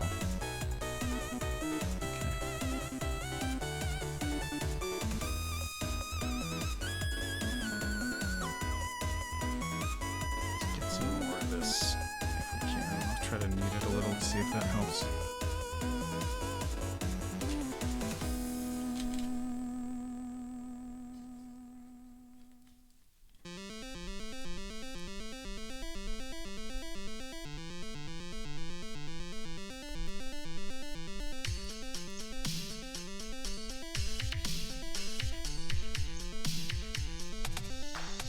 Midnight already? Jeez.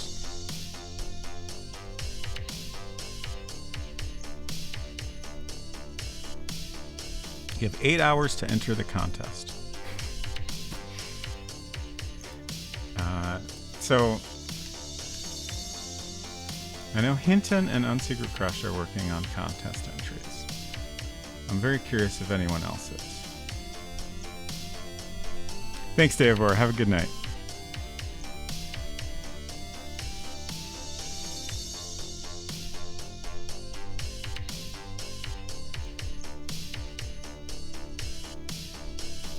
I'm curious if this is helping at all.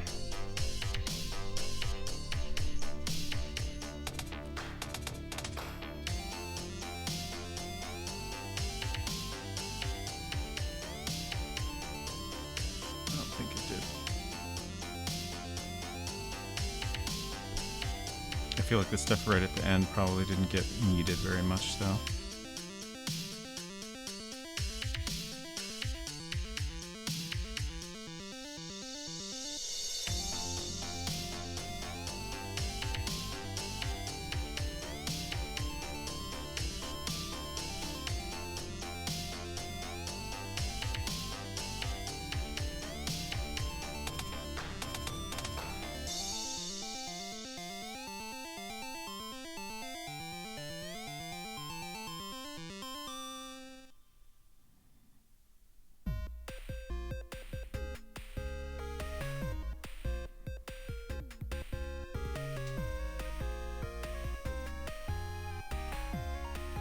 Like, if you mix it with enough good paint, it seems to kind of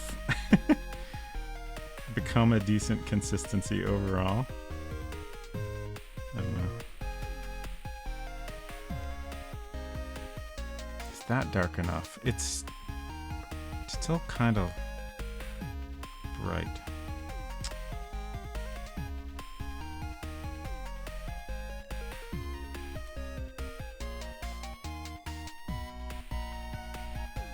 And maybe should have gone the other way around and slowly mixed in the purple with the blue, but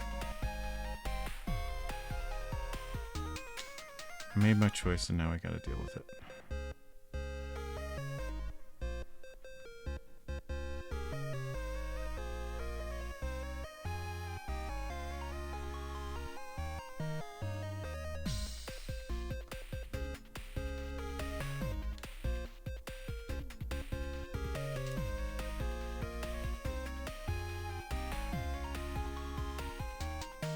At least this is weird paint, so it doesn't feel too bad if we waste some of it.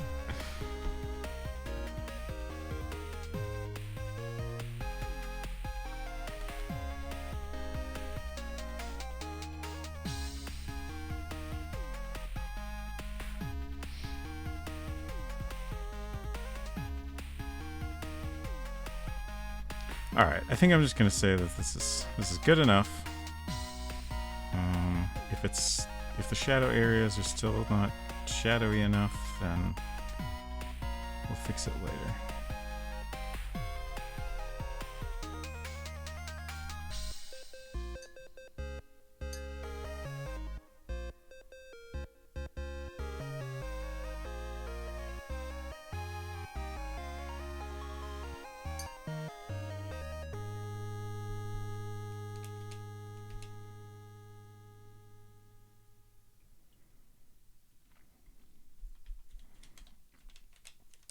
Oh, I should also mention that my wife, Unsecret Crush, is disqualified from winning a prize in the contest. So that gives you a significant boost to odds if you enter.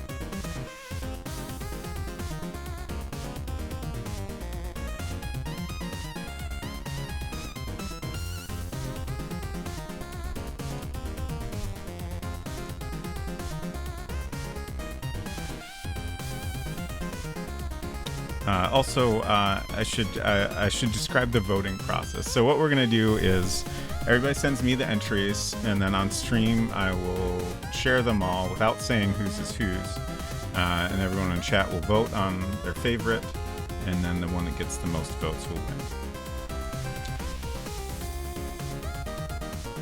Can't remember if I ever described the process in detail before, but that's the plan.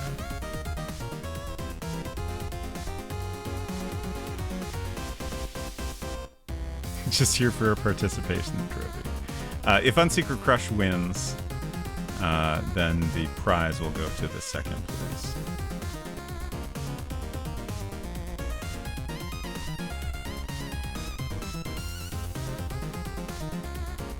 Okay. Time for more actual painting. I feel like, and maybe this is just because I'm a beginner, but I feel like a large part of the painting process, I would say most of the painting process is not actually painting. Oh, my stream deck went to sleep.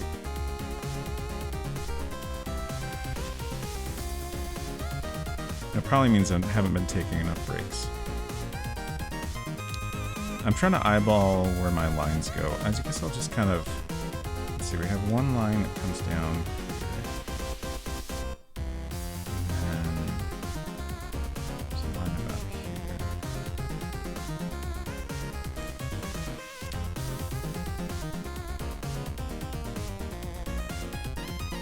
Oh, I forgot. There should be some of this bush peeking through the railing here. That's okay. Fix that later.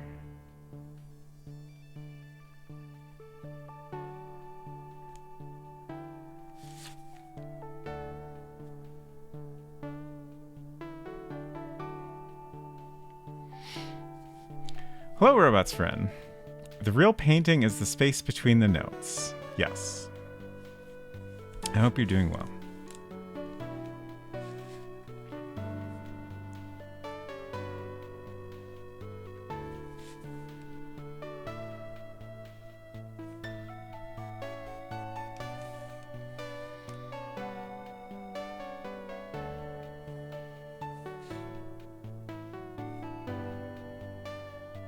It's kind of fun to just freehand this, but I feel like if this was the finished painting, I would feel differently about it.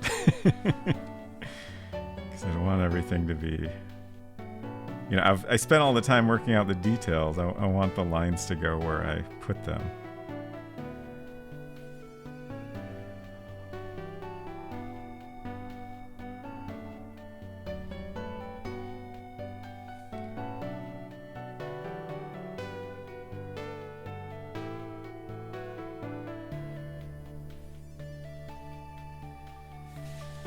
It's definitely not as dark as I want it to be, but it works well for sketching stuff in at least, and then we can darken it up later.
after setting it aside. I want to look at it.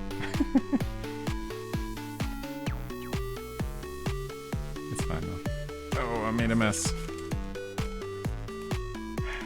It's this gloopy paint.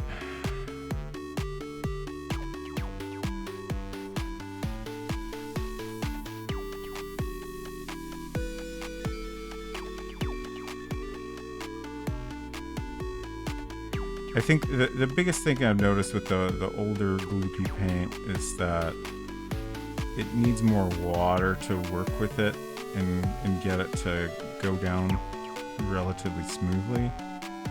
And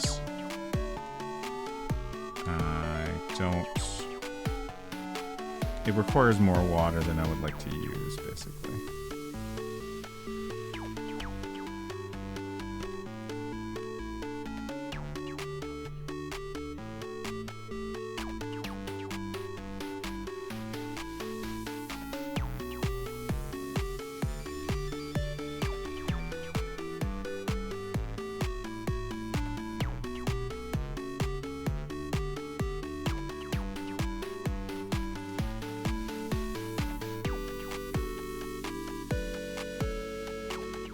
I keep noticing weirdness in the purpley area here. I think it's just the layer underneath showing through. I mean, I didn't try to make it 100% opaque.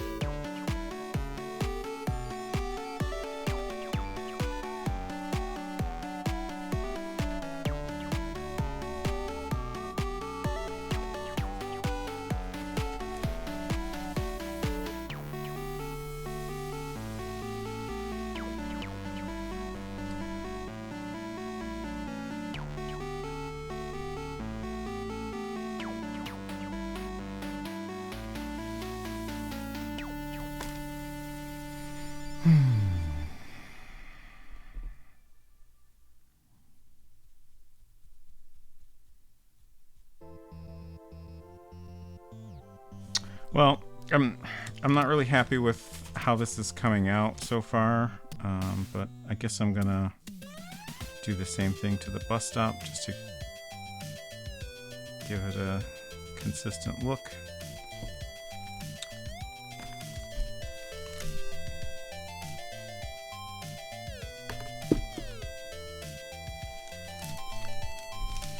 Since I don't have the sketch, it is definitely easier to have something to remind me where everything goes.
Silver says, silently watching the painting has helped me get one step closer to actually finishing up the CDN website. Maybe that'll actually go up in August. Nice! Glad you're making some progress.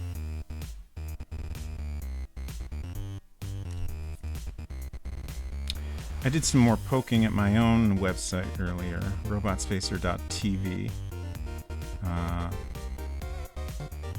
I decided I would like to have images on the home page, and that also helped me improve the way it is laid out when a stream is live. I think I'm pretty happy with the changes I made. I'm just trying to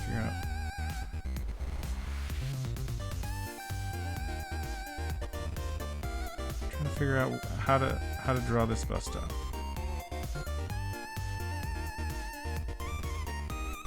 I definitely do not want to freehand the final like this. This is just kind of. I think more than anything, it's giving me too much to think about.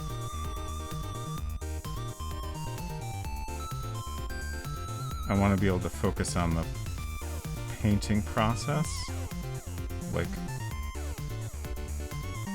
colors and layering and brush strokes, rather than having to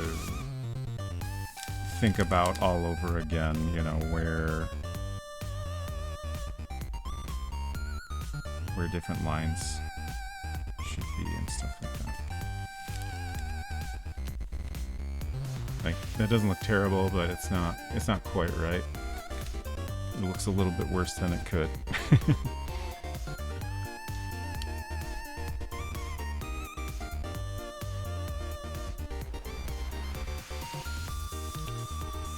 Okay, I think I'm going to take a short break. Since it is midnight, past midnight now. Probably be about 5 minutes or so. Not too long. I'll leave this up and just mute the mic, so if anybody comes by, they can see what we're working on. And I'll be back in a few.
hello. Okay, what now?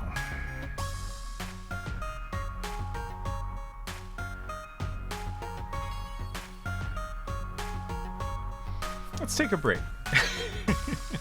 Now that I've taken a break, let's take a break together and check out this game. Check out the box for this game. We're not going to actually play it.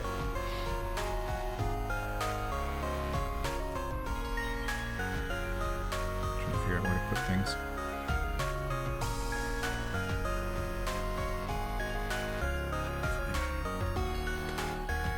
A Mac break? Well, technically, yeah. This is a Mac game. So this is a piece of interactive fiction, a text adventure game, written in Inform, much like the Zen of Kayaking and all the Infocom classics. So it's available for many, many different platforms, and if you go to poly.play, you can purchase a physical copy for many different platforms, which is fascinating. Of course, I got the Mac version. Have the points. I did think about enabling Mac Break today, but I decided we'd focus on painting. Aside from this, I've been meaning to open this up on stream because I just want to check out the quality. So let's do it.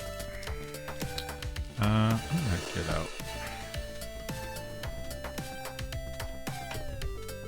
a knife to cut open the puzzle. Says I don't know this one, and the box art has me intrigued. Yeah, I felt the same way. I pretty much decided to buy this almost entirely based on the art. I know the title also is kind of intriguing. The Ghosts of Blackwood Manor.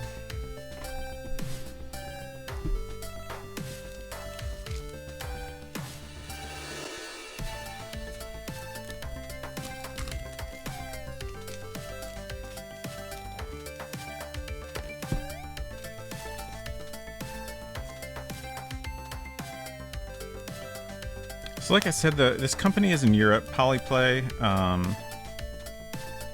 Shipping, they had a shipping option that was, I think, around $14 US. So not cheap, but not too bad.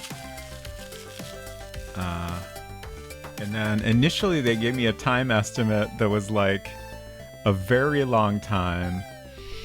And also there was a brief period where it sounded like they weren't going to actually give me any tracking info, but they did give me tracking info, and then it took a lot less time than they originally indicated. So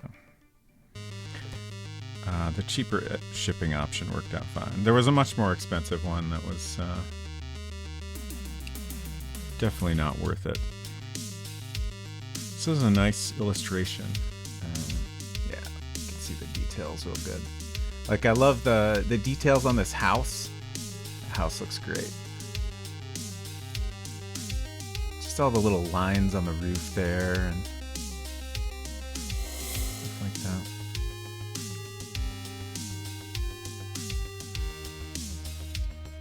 that. And if you're not familiar with the old Infocom boxes, this is very much inspired by them. They have the same kind of like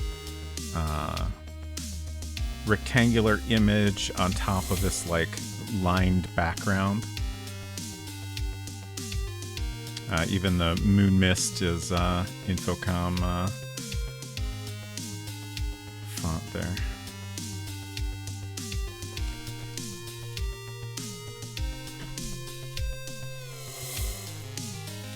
This is great. Look at that Macintosh floppy disk. I wish I wish I had a working floppy drive right now. That's the real bummer here.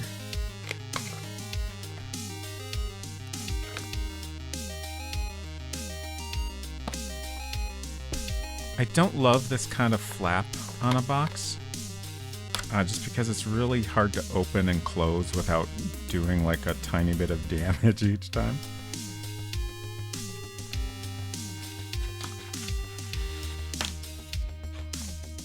Oh, nice. They also give you a little micro SD card with the game on it, which is great. In case you don't actually have the appropriate hardware to play the version you ordered.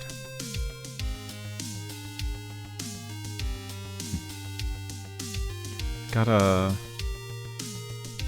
little logo here that says SVB.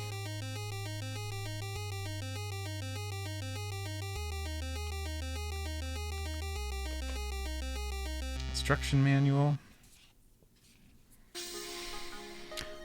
Silver says those flaps are the worst. So use a letter opener through the side and tilt up to get them open without damage the first time. I can't quite picture what you're describing, but I can definitely see how a letter opener would help. It's a good idea. So I feel like immediately like this instruction manual also feels very Infocom inspired, like it's kind of laid out in a similar way. It says, welcome to your adventure. The Ghosts of Blackwood Manor is an award-winning interactive horror from Stefan Vogt. I don't know how to pronounce V-O-G-T. The acclaimed author of Hibernated and The Curse of Robinstein. Take on the role of novelist Thomas King and his wife Cora as they move into a remote Scottish manor house just days before Christmas 1986. Seeking inspiration for his next book, Thomas begins to explore the history of Blackwood Manor, only to uncover a dark secret that dates back centuries to the days of the Great Scottish Witch Hunts. The Ghosts of Blackwood Manor is a complex interactive fiction piece written in Infocom's advanced Z-Machine format XZip. The game has 3 different endings, a bad, a neutral, and a good ending, depending on the player's choices. It is very likely that the player on a first playthrough will not reach the good ending, even though it is possible. Reaching the bad or neutral ending first is part of the experience and helps the player understand the true intentions of some of the NPCs and the impact of decisions made, so they may be reconsidered.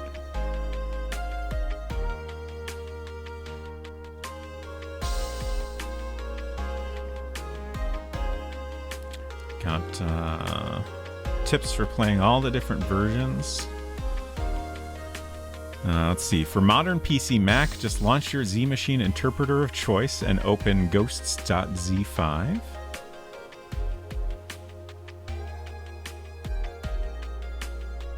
Oh, here we go. Apple Macintosh 68K. Insert game disk. Double-click on Moonmist Ent disk image. Double-click on interpreter. Select File, Import Z-Code file. In the menu, select Display All Files. Double-click on the story file. You need at least Mac OS 7.5 for playing this game. Okay.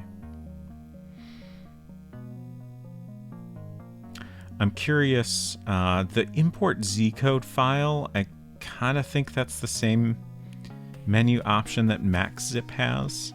That's the interpreter I've been using for the Zen of Kayaking. But that has an option to create a standalone game, so I wonder why they wouldn't have used that if that's what they're using. So maybe it's something different, who knows. Nice little manual. We got a little feely bag here. So it says, also was literally looking at external USB floppy drives recently to back up some old games, and I think I saw one that was Mac compatible. Let's see if I can find it and throw it in the Discord. It is probably not classic Mac compatible. I have a modern USB floppy drive that works with my Mac, but it won't read old Mac discs, unfortunately.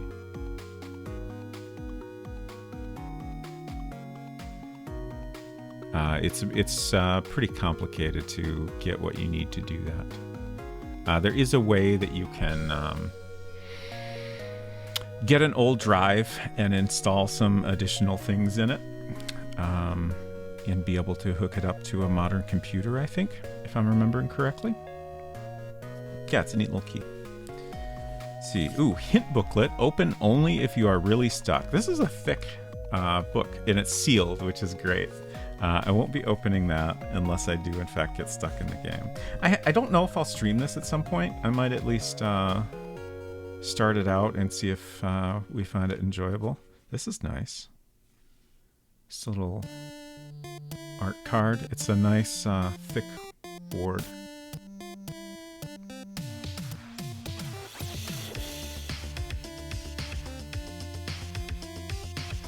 Presumably this has some context in the game if we play it. A registration card, of course.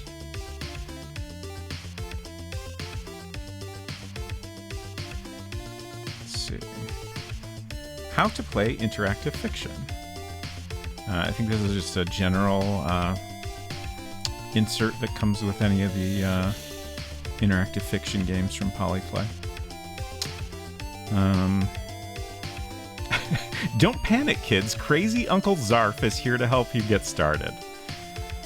You can try all sorts of commands on the things you see. Try the commands that make sense. Doors are for opening, buttons are for pushing, pie is for eating. Pie. Lots of different verbs you can use. About, info, and help. Various directions you can go. Shortened forms of directions, of course.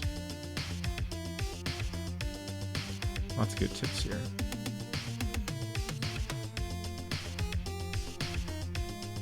Undo is interesting. Take back one move. Handy. That is very handy. Let's see, we got some Polyplay stickers. This is fun. A little 5 1/4 inch floppy disk sticker. And I assume these are characters from different games they offer. What's this?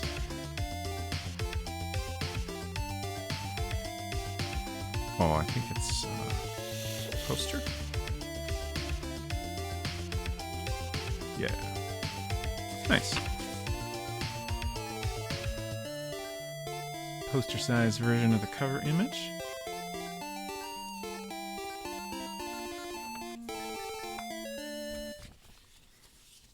That's great. Nice package.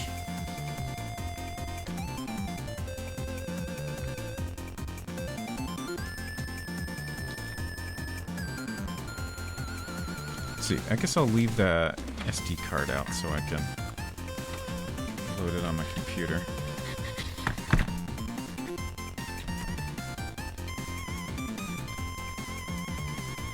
Again, I would love to load the actual floppy disk on my Mac, but I need to get a working floppy drive first.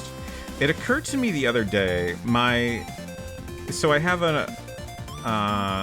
my family's 512K Mac, which is basically like the second Mac ever released. It's the original with more RAM.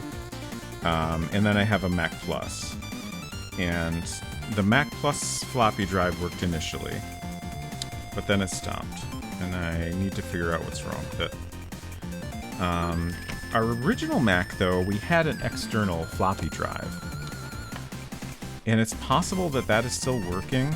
Obviously, I wouldn't know until I tried, and I would not be surprised if it is in need of some maintenance. But at some point, I ought to find that and hook it up to the Mac Plus and see what happens. Okay.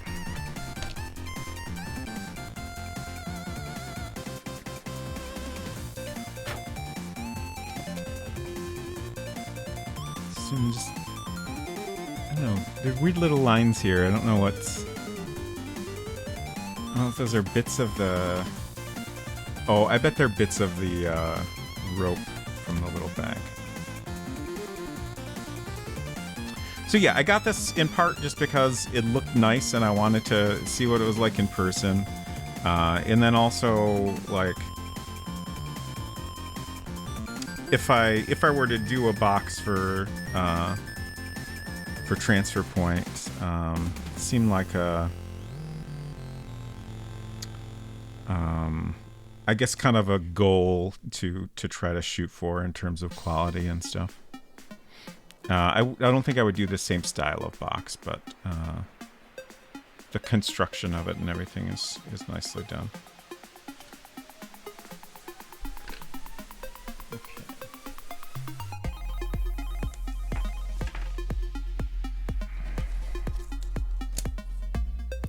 Hello, Galara. Good to see you. Hope you're doing well. No flaps. Yeah, definitely no flaps.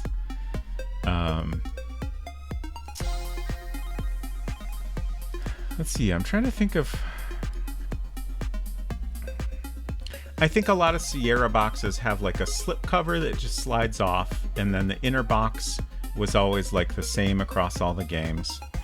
And that was just like, you know, a lid that you pull up, and then, you know, all your contents are right there. Like that style of box I think is really nice, and easy to keep in good shape, opening and closing it.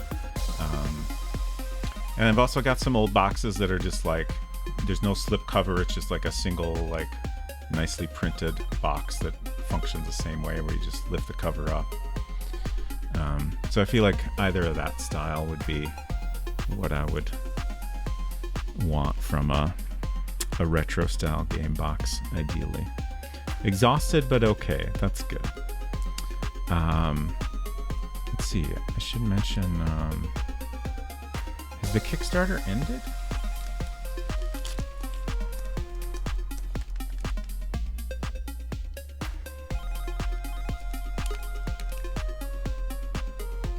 There it is.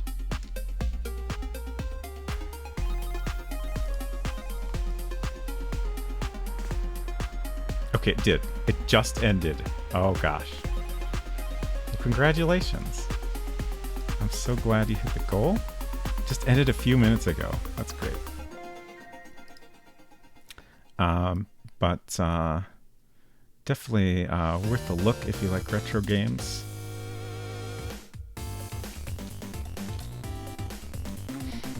You're welcome. Okay, let's get some more painting done here. Oh gosh, Silver says it's storming and still 103 outside. That's too many, especially when it's storming.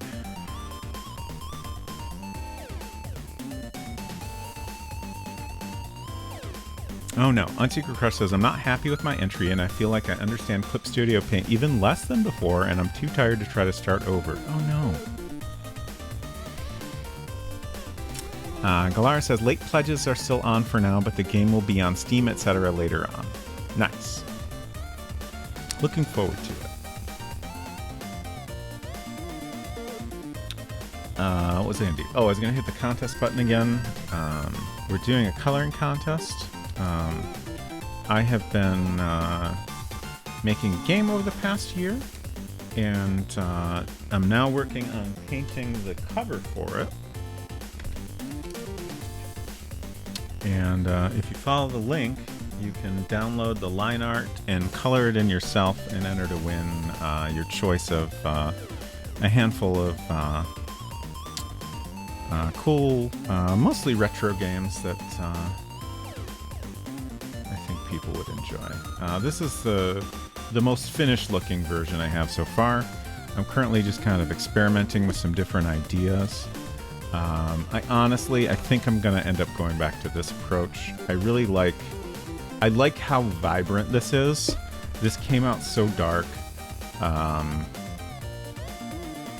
I feel like the layering thing I'm doing here is just not quite getting me what I want. So I think I'll probably end up going back to this approach and just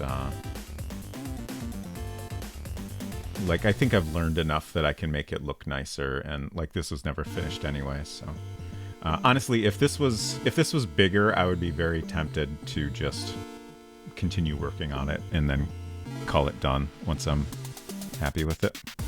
But I think at a little bit bigger size, I can get more detail in it and be more happy with the finished result. Hinton says, okay, I'm finished work. Time to start coloring right after I go buy dinner, cook dinner, eat dinner. Great. Then stream will be over, but that's fine.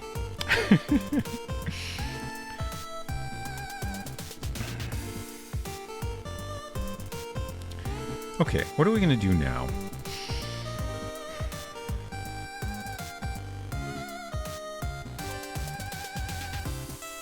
I think for tonight, I was considering some other options if I decided I was done with this painting. But I think for tonight, we'll just stick with this one and see how I feel about it once it's a little further along.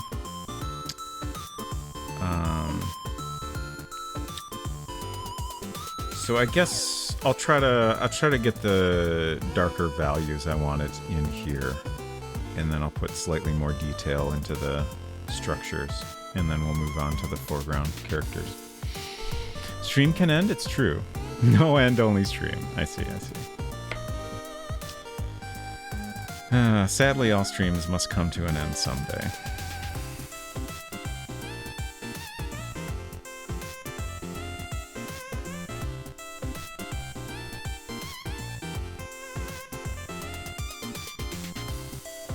Now I'm just kind of thinking about long streams. I think the longest stream I've done is maybe probably between 7 and 8 hours, I think. Like maybe 7.5 hours, something like that. I'm not sure exactly, but that sounds about right.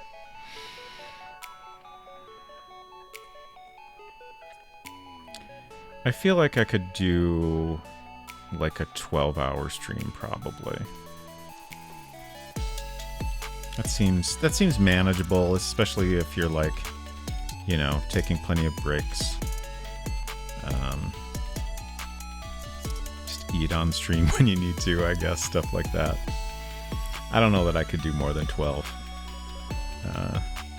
And I think 12 might be pushing the limits of what I would find enjoyable. 16-hour streamathon. You know you don't want to.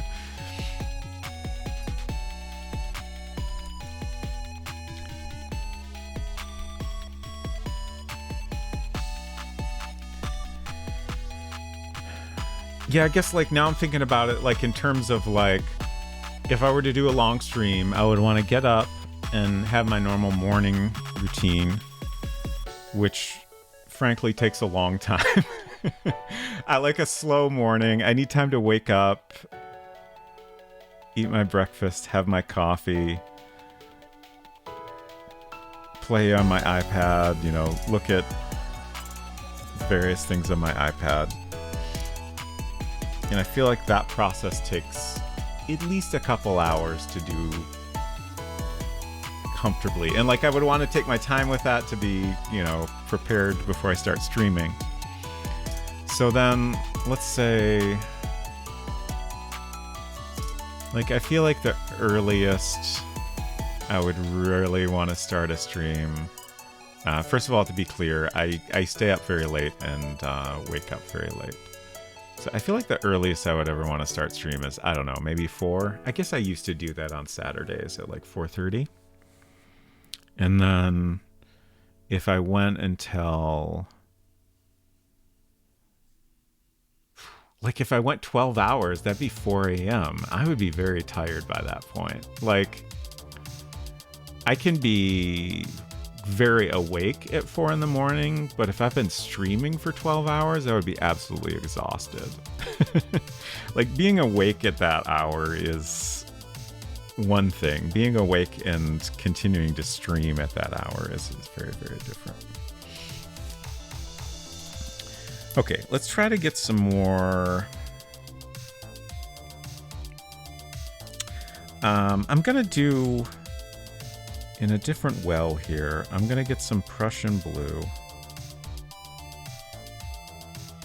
And I think a little bit of Payne's Gray. Maybe it's gonna be too dark, but I can mix in some of this lighter bluish color. It's mostly blue at this point. Just a tiny bit of Payne's Gray. Oh.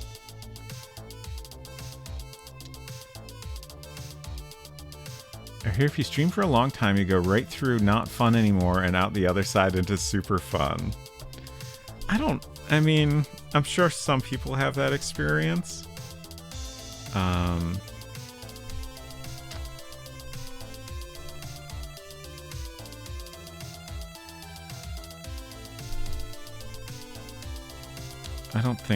I don't know.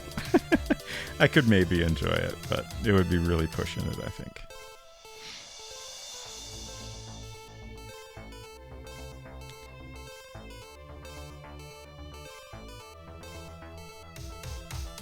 This is so dark, but I feel like because the Prussian blue is translucent, so it's not gonna be quite as dark as it seems. The Payne's Gray is opaque, okay.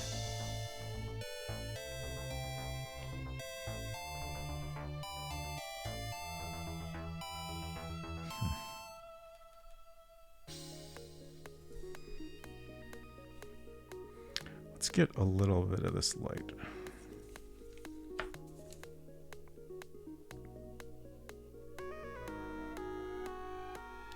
I do think if anything, if I've learned anything through this process, I now have opinions about palettes.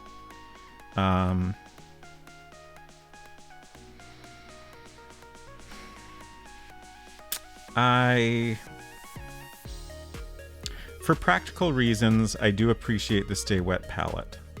And I think probably when I do the final painting, I will go back to using that. But honestly, like there's a lot of like professional painters, I think, just use like a piece of glass for their palette, and like I really like the sound of that. I think just a big flat surface that you can just scrape the paint off at the end of the day sounds fantastic. Like these little wells, I appreciate the idea behind little wells, but they just kind of complicate mixing the paint too much. And I think just having a flat surface makes it so much easier to mix up different colors in different amounts. I really like that with the Stay Wet palette when I was using it. Honestly, the only downside to the Stay Wet palette is the size is a little bit small, and the lip on the edge was kind of annoying to deal with. Just if I was trying to mix paints with a palette knife.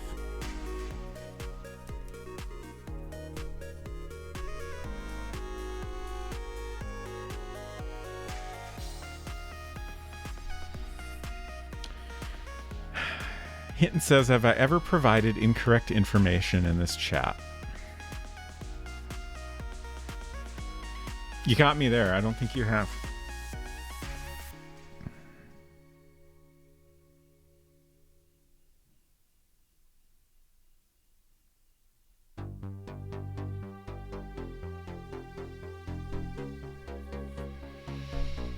Hello, Afton. You can get an acrylic one for cheaper, I think, but honestly, the cheap waxy paper ones are just fine. Interesting. Noted. Also, I hope you're doing well, Afton. Acrylic is in clear plastic. Plastic, right.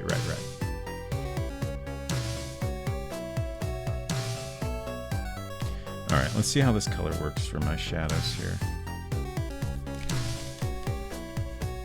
Glare again. I might have to figure out a better solution for the glare for the final painting. I might need like a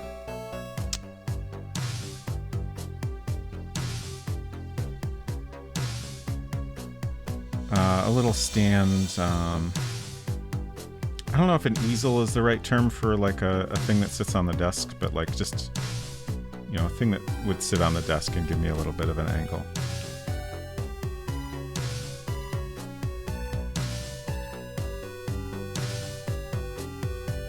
I did consider buying one, but I was kind of hoping to not have to.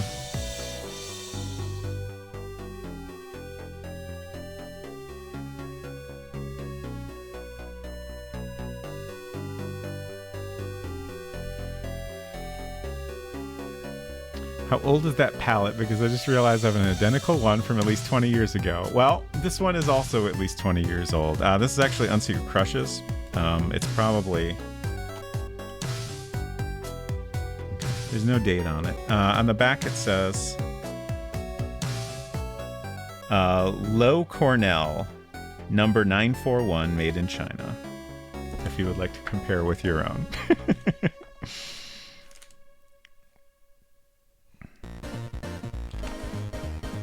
But yeah, I feel like that's a super common, like, cheap palette to find at a art supply store.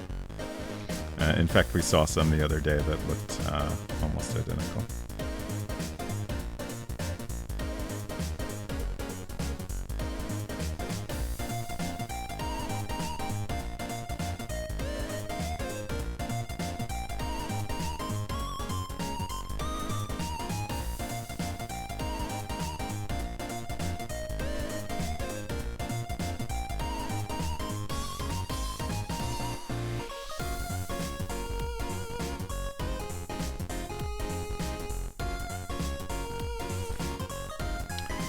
You know what? I think I might enjoy painting.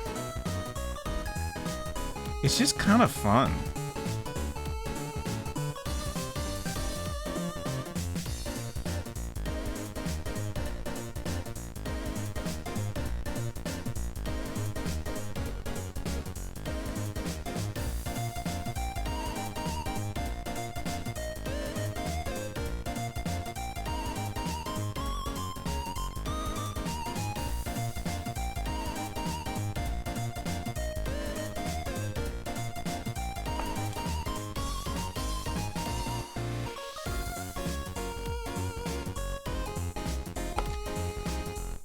We're stocking them in the store where I worked. Nice. This is relaxing. Yeah, it is. Wow, true streamer confessions.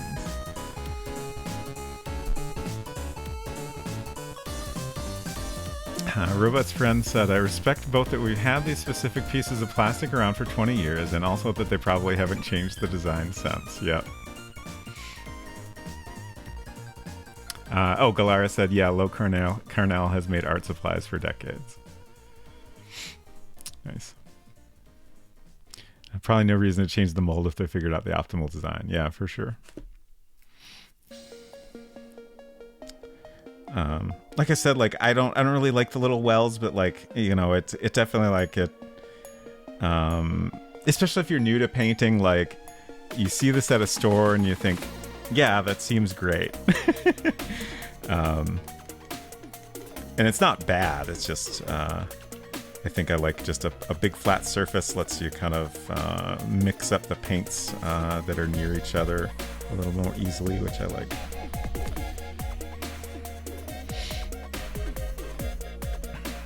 Secret Crush says, I was listening to a podcast while mowing the lawn the other day, and Sarah Marshall said human brains are wired to do little tasks with your hands more than coding.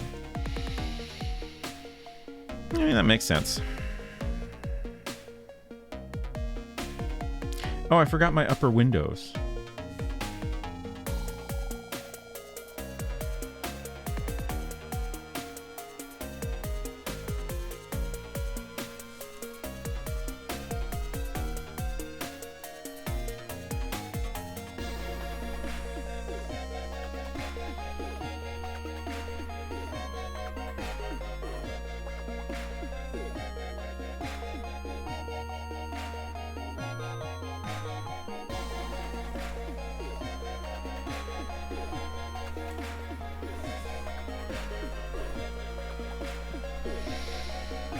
Probably more for watercolor. Yeah, I could see that. Is this Tara from Gone with the Wind? No, it is not.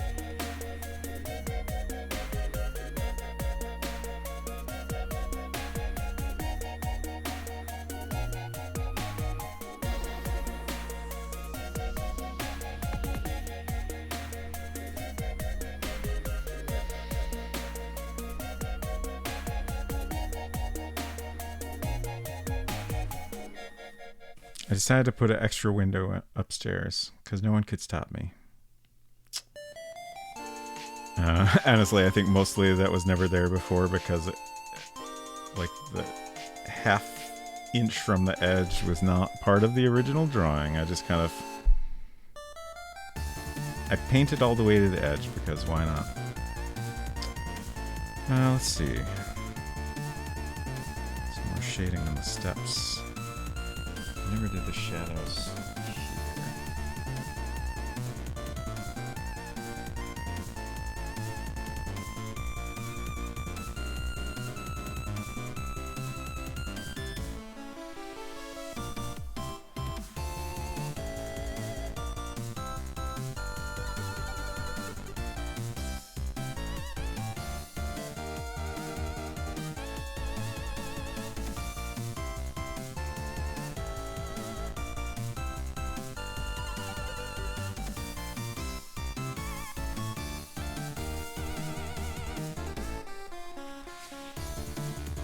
But yeah, like going back to just the fun of painting, like it's just it's nice to do things with your hands. I've always enjoyed that, and over time I've done less and less of it.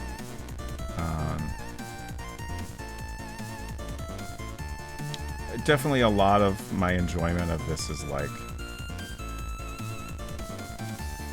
it doesn't matter if I screw up. I'm just having a nice time here mostly. You know, obviously I want my final painting to come out nice, but I'm not doing that yet.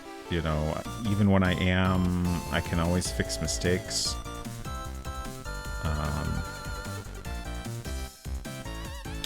And then just like,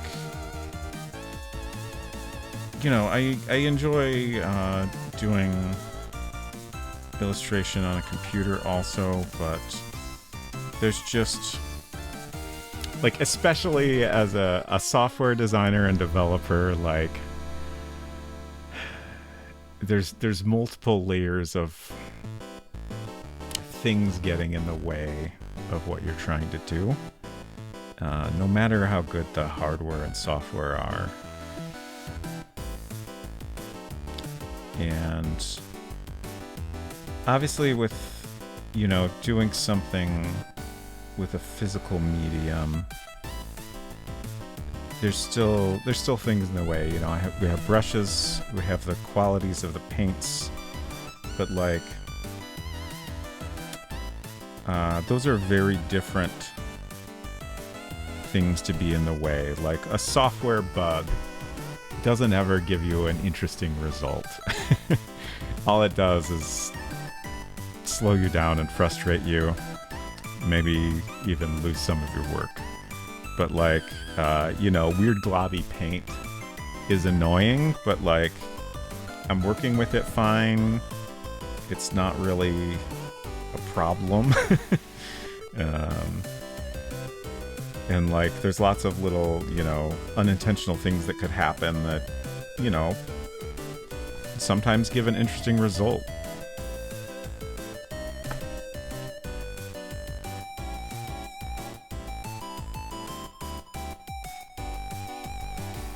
Well, let's see, I should try to get our little guy up here. This brush is a little too big, but...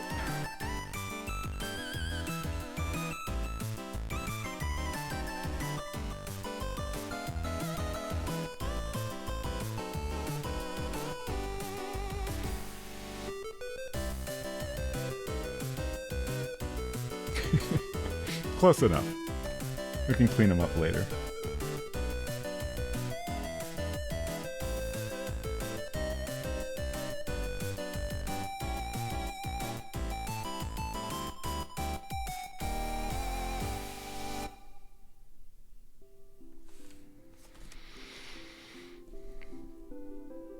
Unsecret Crush says she learned this from TikTok, lol, but it's like your brain likes the satisfaction of making a little thing, and I guess tactile processes satisfy that best. Yeah. I think that makes sense. Hinton says the human brain prefers popping off perfect headshots in an FPS decoding. That's probably also true. Galara says that's why I craft Unsecret Crush. Makes sense. Also explains fidget toys. Yeah, for sure. Speaking of which, Galara does lots of great crafting on stream. Been working on a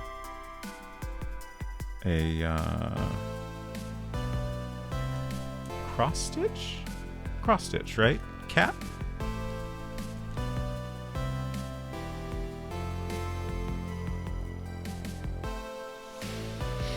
Yeah, okay. Just my brain had trouble finding the right term for a second there.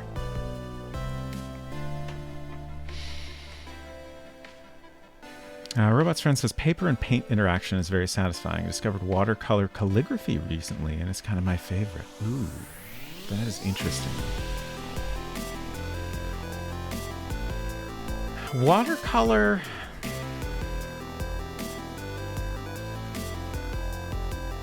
Watercolor kind of like, I don't know, feels intimidating to me, I think is maybe the right word.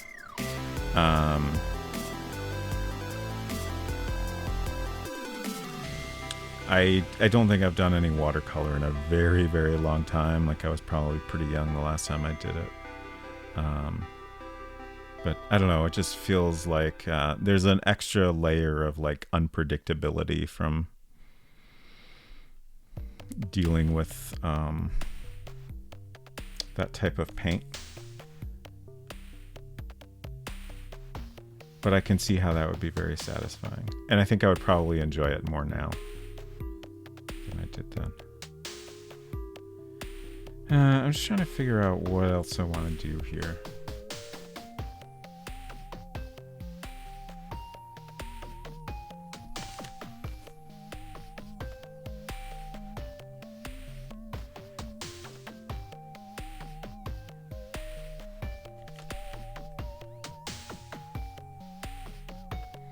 I'm just kind of comparing these two. Like, I think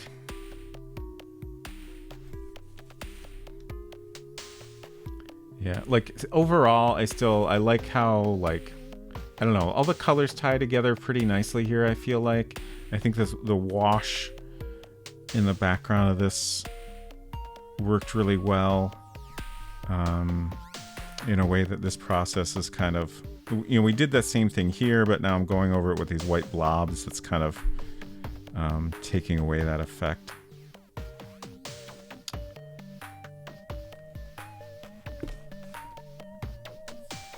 I do like the blue here, though. I think that works pretty well. Did anyone else have coloring books as a kid that had like dots of watercolor pigment printed on and you just brushed over with water? Yeah, that sounds familiar.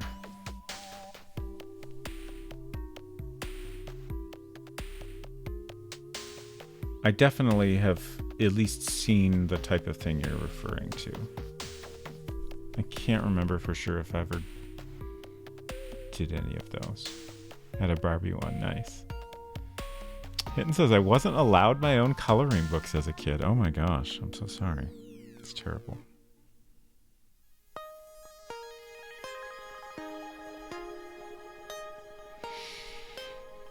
Paint with water, right.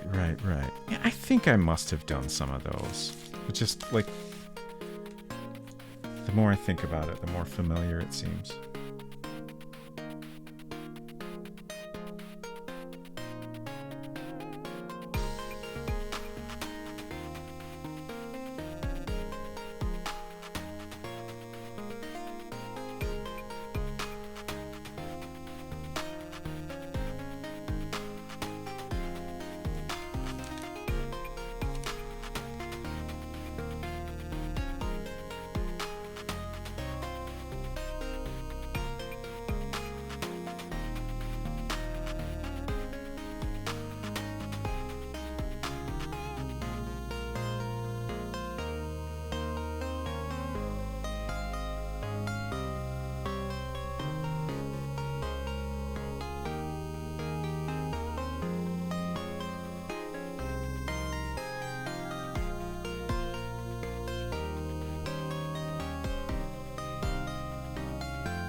This needs to be darker.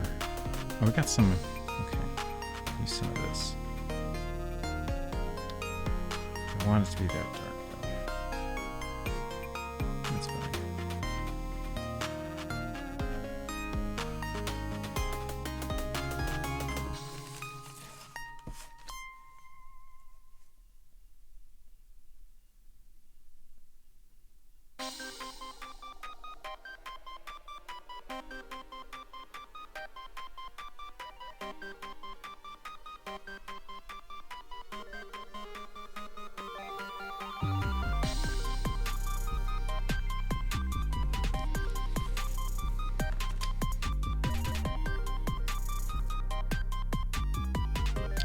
Robot's friend said, watercolor tends towards being uncontrolled and more paint aesthetic than intentional image. Right, right.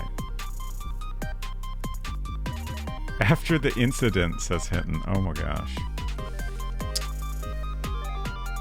Oh no.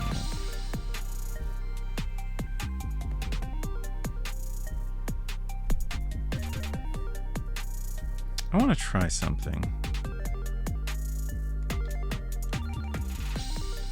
I know this is a thing one can do, but I don't know that I've ever tried it with paint. So since we got an experimental painting here, let's give it a shot. So I've got this post here that's basically just a thin line. And we want it to be relatively straight. Obviously, if we were drawing with a pencil, we just, you know, run the pencil along the edge here. We don't want to do that because we'll get paint all over the ruler. And it probably wouldn't come out terribly clean. But you can kind of use a ruler as a guide.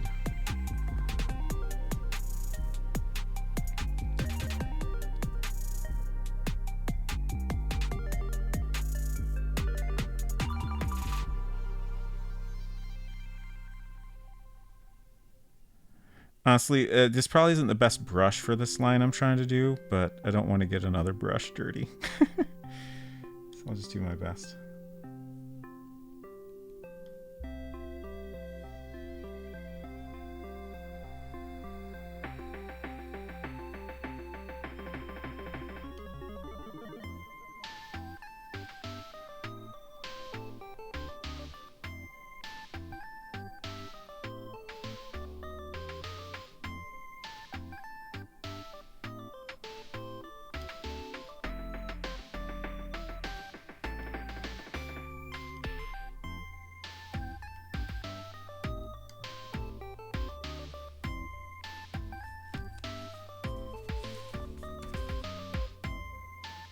That worked pretty well. I will certainly do that again. It came out thicker than I intended, but that was mainly the fault of the brush.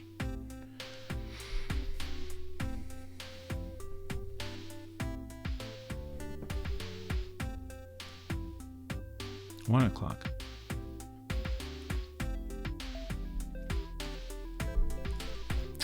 All right.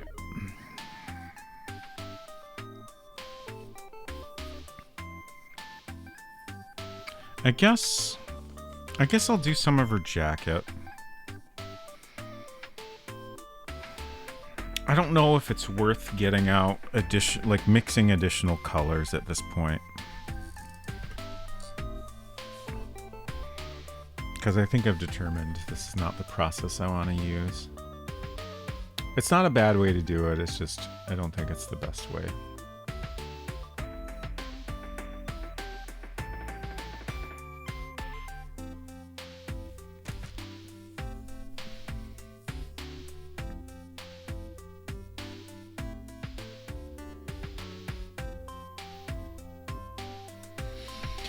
I'm a little worried I won't be able to get the sky to look exactly how I want it.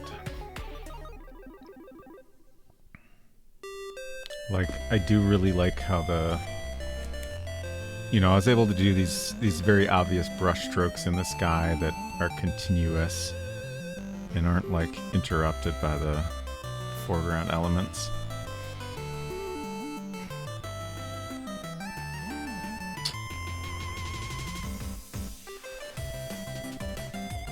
I guess I could...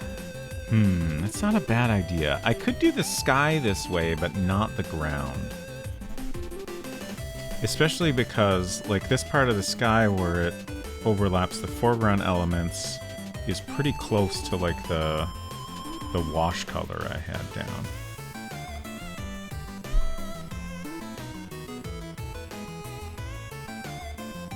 In the ground, I want more, like, rough, you know, dirt and grassy texture to it. So I'm not as worried, you know, I don't want the same kind of, like, continuous brush strokes I have in the sky.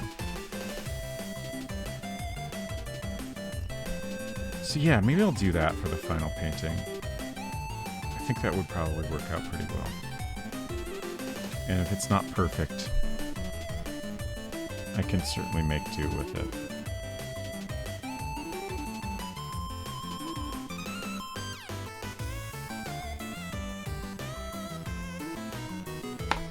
Alright, let's paint a little bit of her jacket.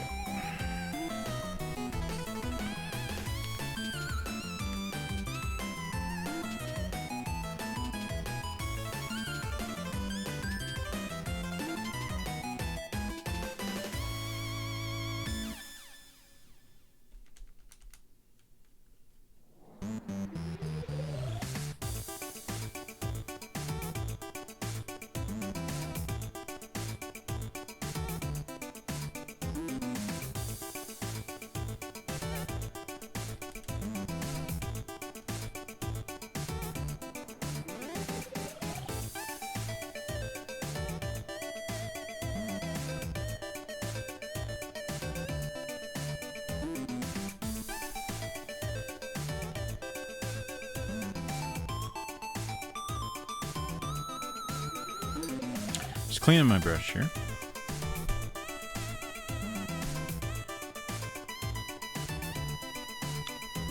Okay, so I think we just used, like, I used a lot of just straight colors out of the tube, which,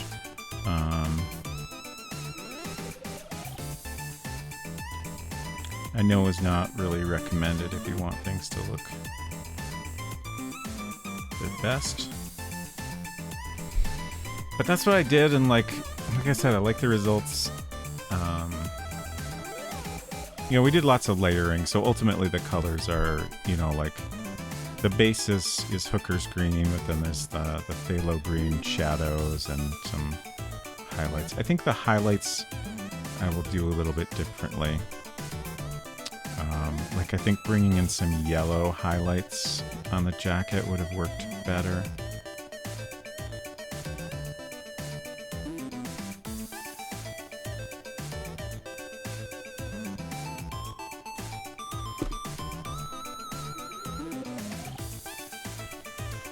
Okay, now I have to just kind of eyeball lots of things here. I guess I'm going to try not to worry too much about it and just do my best.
still haven't actually painted the little sweetie in any of the test paintings I've done.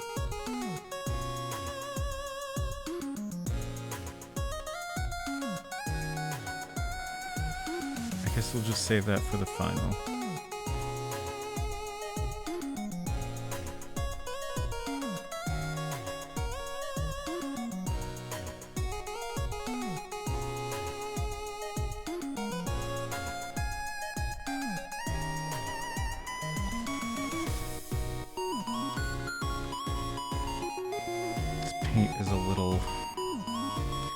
Maybe not as bad as some, but its age is showing.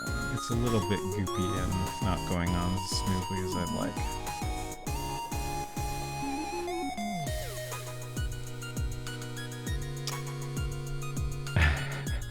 Unsecret Crush says, apparently every time I fake share something for gems or coins in Shining Nikki, pretend I'm going to post on Instagram but not actually logged into my iPad, it has also been saving an image to my photo album without my knowledge. Oh no.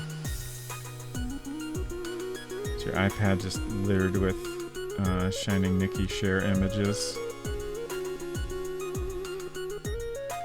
You should be able to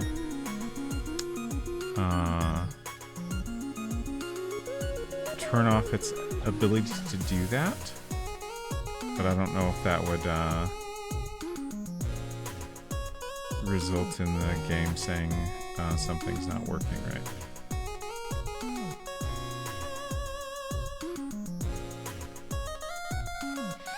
It's not too bad if there are like half a dozen identical images from a daily share event. Okay. It's kind of goofy that it would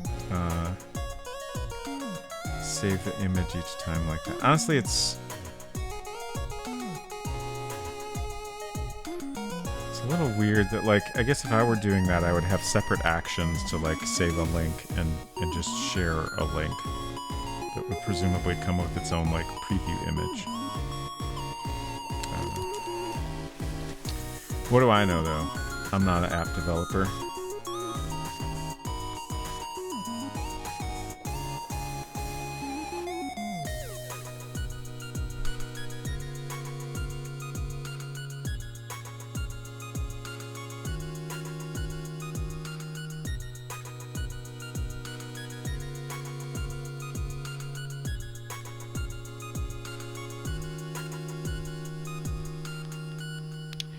Run out of things with the share button on them to test for today, but I think if I just tap the save button in the share options, I don't actually get the rewards.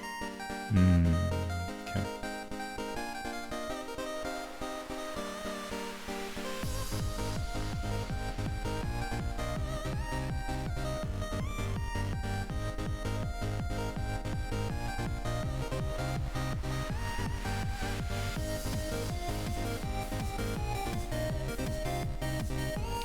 That is because it's going to Instagram. It has to be in my device album to post there. Oh, yeah, that makes sense. Okay.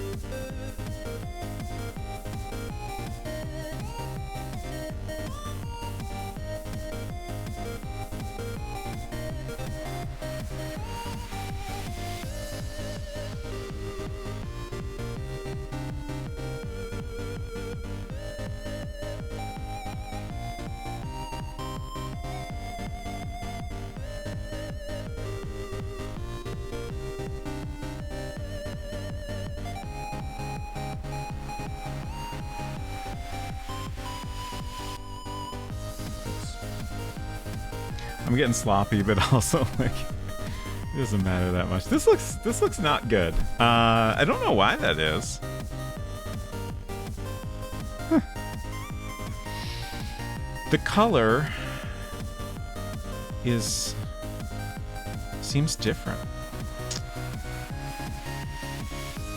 It should be the same paint. Maybe I'm using less water. I bet that's it.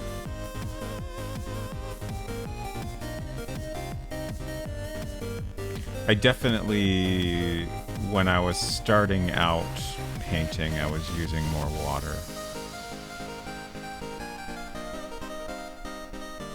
Which occasionally worked out well, but I think mostly was unhelpful.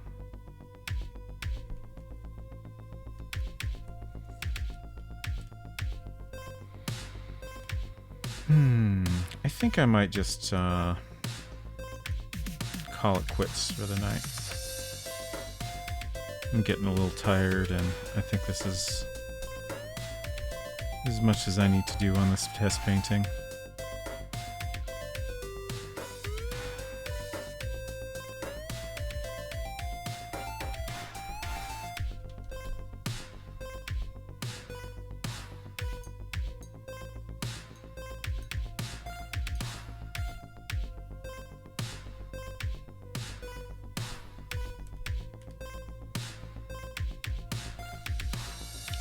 So I think the next painting stream I do, I will just start on the final painting. I don't know exactly when that will be.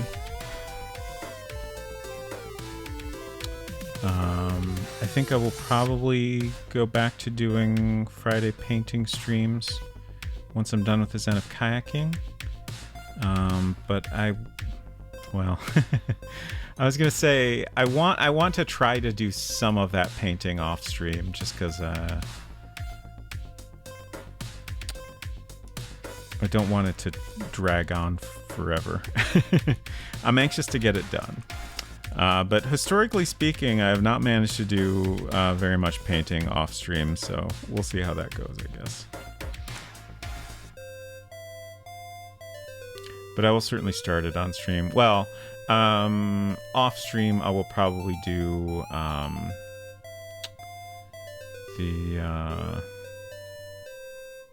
the base layers, just so we have a chance for those to dry overnight.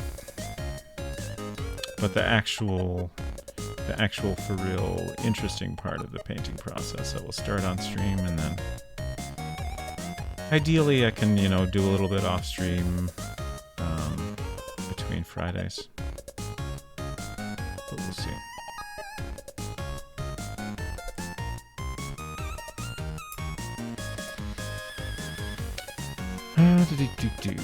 Last time you were painting the jacket over a purple wash instead of a pure white. Maybe that has something to do with it.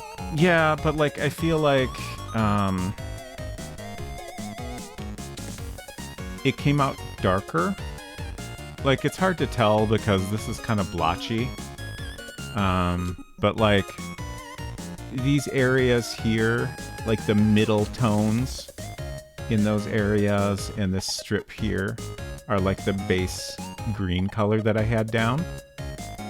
And that color is lighter than this. But it's a translucent paint, right? Yeah, it's translucent paint. So I think if I had more water in it and spread it out thinner, then it would come out lighter and brighter, which is what I wanted. So I'll just have to keep that in mind next time.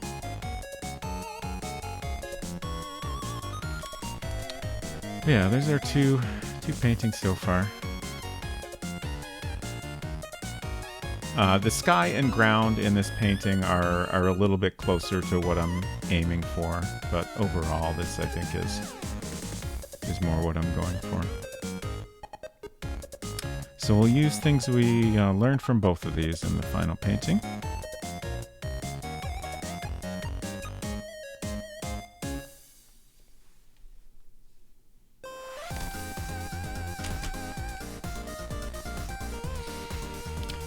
Okay, let's see, buttons, there we go. So, on Friday, I'll be playing more Zen of Kayaking. On Tuesday, we will finish the NES version of Deja Vu. I played 99% of the game yesterday.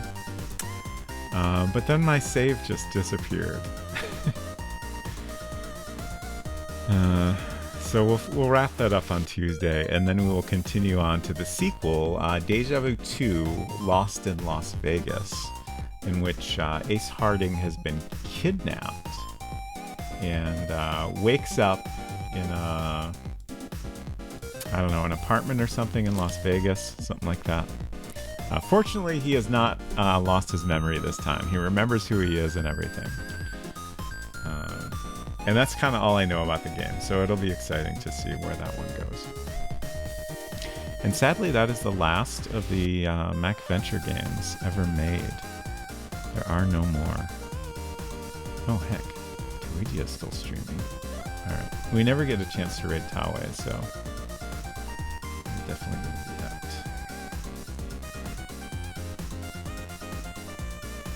that. Tuigi is playing Quest for Glory 5. A favorite among some in the chat. Thank you all for hanging out. And I assume you've all been coloring along at home. Let me press the contest button one last time. Oh, where'd my things go? I moved my things. I look forward to seeing all your entries. I'm sure there will be dozens, if not hundreds, of beautiful entries. And we will... I'm not sure when we'll do the judging. That might happen on Friday, or we might wait until my next actual painting stream. I'm just going to kind of wait and see what I feel like. Pixel Turkey, hello, you're welcome. Thank you for lurking. And I'm excited about your partner anniversary and YouTube video. Okay, there's some raid messages if you like one. Thank you all again for hanging out, and I appreciate you. Please take care of yourselves, and we'll see you around. Bye.